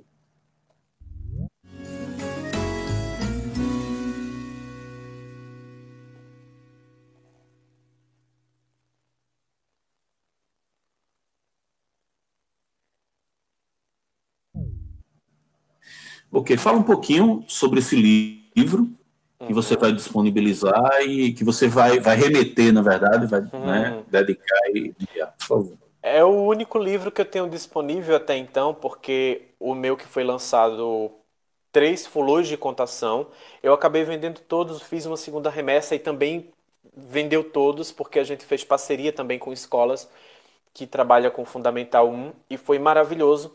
E hoje eu não tenho, só tenho um, tanto que eu ia disponibilizar dele e acabei não disponibilizando porque eu só tenho um físico meu. Mas eu descobri que pode ter, não é certeza, mas pode ter, na livraria do Shopping Recife.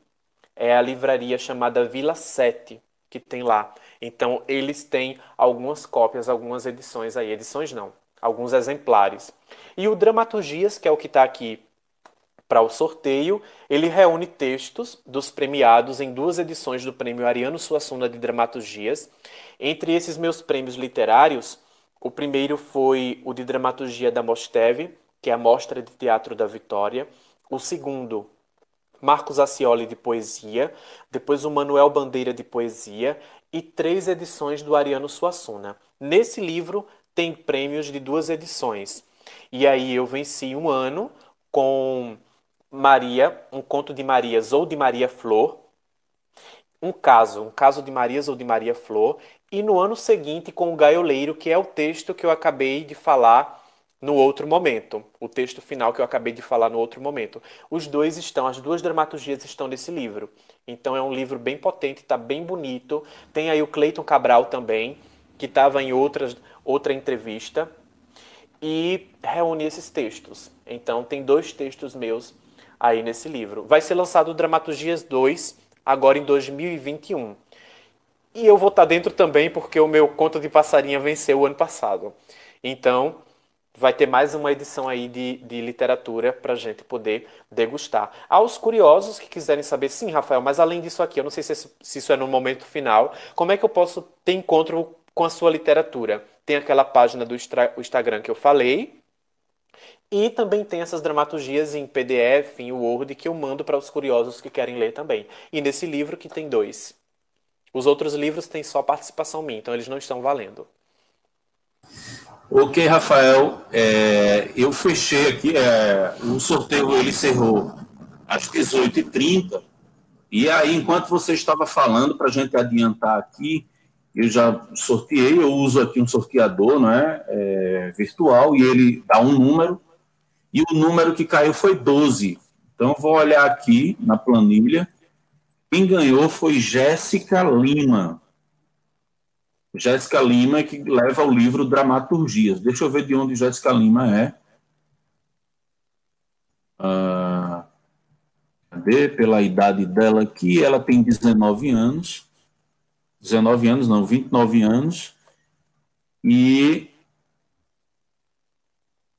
ela é de São Bernardo do Campo, em São Paulo. Olha. Tá? Então, teu livro vai dar uma viajada aí, vai pegar aí. Então, parabéns, Jéssica, pelo livro, por ganhar o sorteio. Em breve a gente disponibiliza e divulga isso no Instagram, divulga isso na fanpage, no Facebook também. E sigam aí a nossa página no Instagram, o nosso perfil no Instagram, a nossa página no Facebook, e se inscrevam em nosso canal, que é o Biblioteca Herém Dom Vital, tá certo? Então, Rafael, a gente chega a essa parte agora final, em que você faz as suas considerações aí. Eu ratifico, endosso aqui o meu agradecimento pela tua presença, muito, muito pedagogizante, muito leve, muito legal, então, muita gratidão mesmo. Eu que agradeço. Eu já comecei agradecendo e quero terminar agradecendo mesmo pela oportunidade, pela possibilidade de falar, de expor um pouco de mim, da minha literatura, das minhas inspirações, para que consiga, talvez, inspirar outras pessoas. Essa ideia do artista, do escritor inacessível precisa ser quebrado. A gente precisa conversar, porque aquilo que eu produzo, aquilo que eu faço, é para o outro. Não é para mim, é para o outro. Então, esse momento é muito pertinente para isso. Então, parabéns para você por esse projeto, parabéns pelo canal, parabéns pela iniciativa daqueles que acompanham e que estimulam você a fazer isso. A todos os amigos, alunos, familiar também teve aí no meio que você citou nos comentários, quando estava lendo lá. Muito obrigado mesmo pela participação. O César, que fez o vídeo, a Ana Pessi, a Cacau, que estava aqui presente, o Valdir, que estava aqui presente, o Davi, que estava aqui presente, e vários outros nomes, porque eu não vou me estender citando todos eles. Até porque eu não vou lembrar de todos, mas quando você citava os comentários, eu estava ligado em quem eu conhecia de lá. Então, muito obrigado mesmo. Obrigado pela oportunidade dessa possibilidade de conversarmos sobre leitura, literatura, que é algo que eu amo tanto e que talvez por isso eu me empolgue e sinta prazer em compartilhar as minhas visões e as minhas experiências e o que eu penso, e é isso. Estou acessível nas minhas plataformas virtuais. Vocês não vão me encontrar no YouTube, embora se colocar lá Rafael Gustavo vai ter um canal, mas foi um canal que é ligado ao meu Gmail, que foi só para eu colocar alguns vídeos para alunos ou algumas brincadeiras que eu fiz durante a pandemia. Privei a maioria, mas alguns ainda ficaram soltos, que eu vi ainda o trechinho de um e outro aqui sobre o Dia dos Namorados, falando ironicamente sobre os tipos de casais. Então, não vai encontrar muita coisa lá, mas no Facebook, no Instagram, tanto o meu privado pessoal quanto de escritor, vai estar lá muita coisa bacana. E aqui no YouTube também, se colocar Rafael Gustavo, vai ter umas entrevistas legais. E CIA Experimental de Teatro. Sigam também a CIA Experimental de Teatro, que lá estão os nossos projetos e o que estamos fazendo, escrevendo e montando. Muito obrigado, gratidão, e gratidão, que depois do amor é a palavra mais bonita.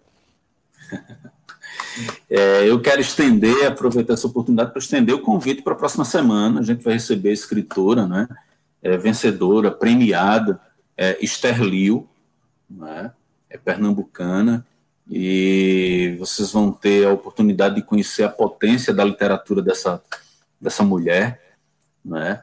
Em seguida, a gente vai ter a presença de uma outra escritora, uma outra poetisa de São Paulo, que é a Andréa Del Fuego, né?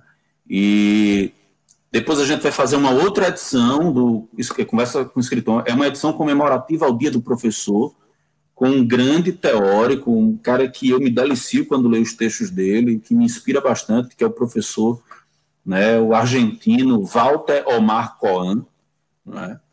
E eu já estou antecipando aqui as lives, nas edições do mês de outubro, né? Aí depois a gente vai ter o Marcelino Freire e depois o Ronaldo Corrêa de Brito. Então aí a gente vai para novembro, vamos ver como é que a gente se dá aí. Mas, por favor, estejam aqui, a companhia de vocês aqui é salutar, importantíssima para a sobrevivência dessa ação, porque é preciso essa interlocução, é preciso essa conversa, né? Esse feedback. Até lá, gente. Um abraço carinhoso.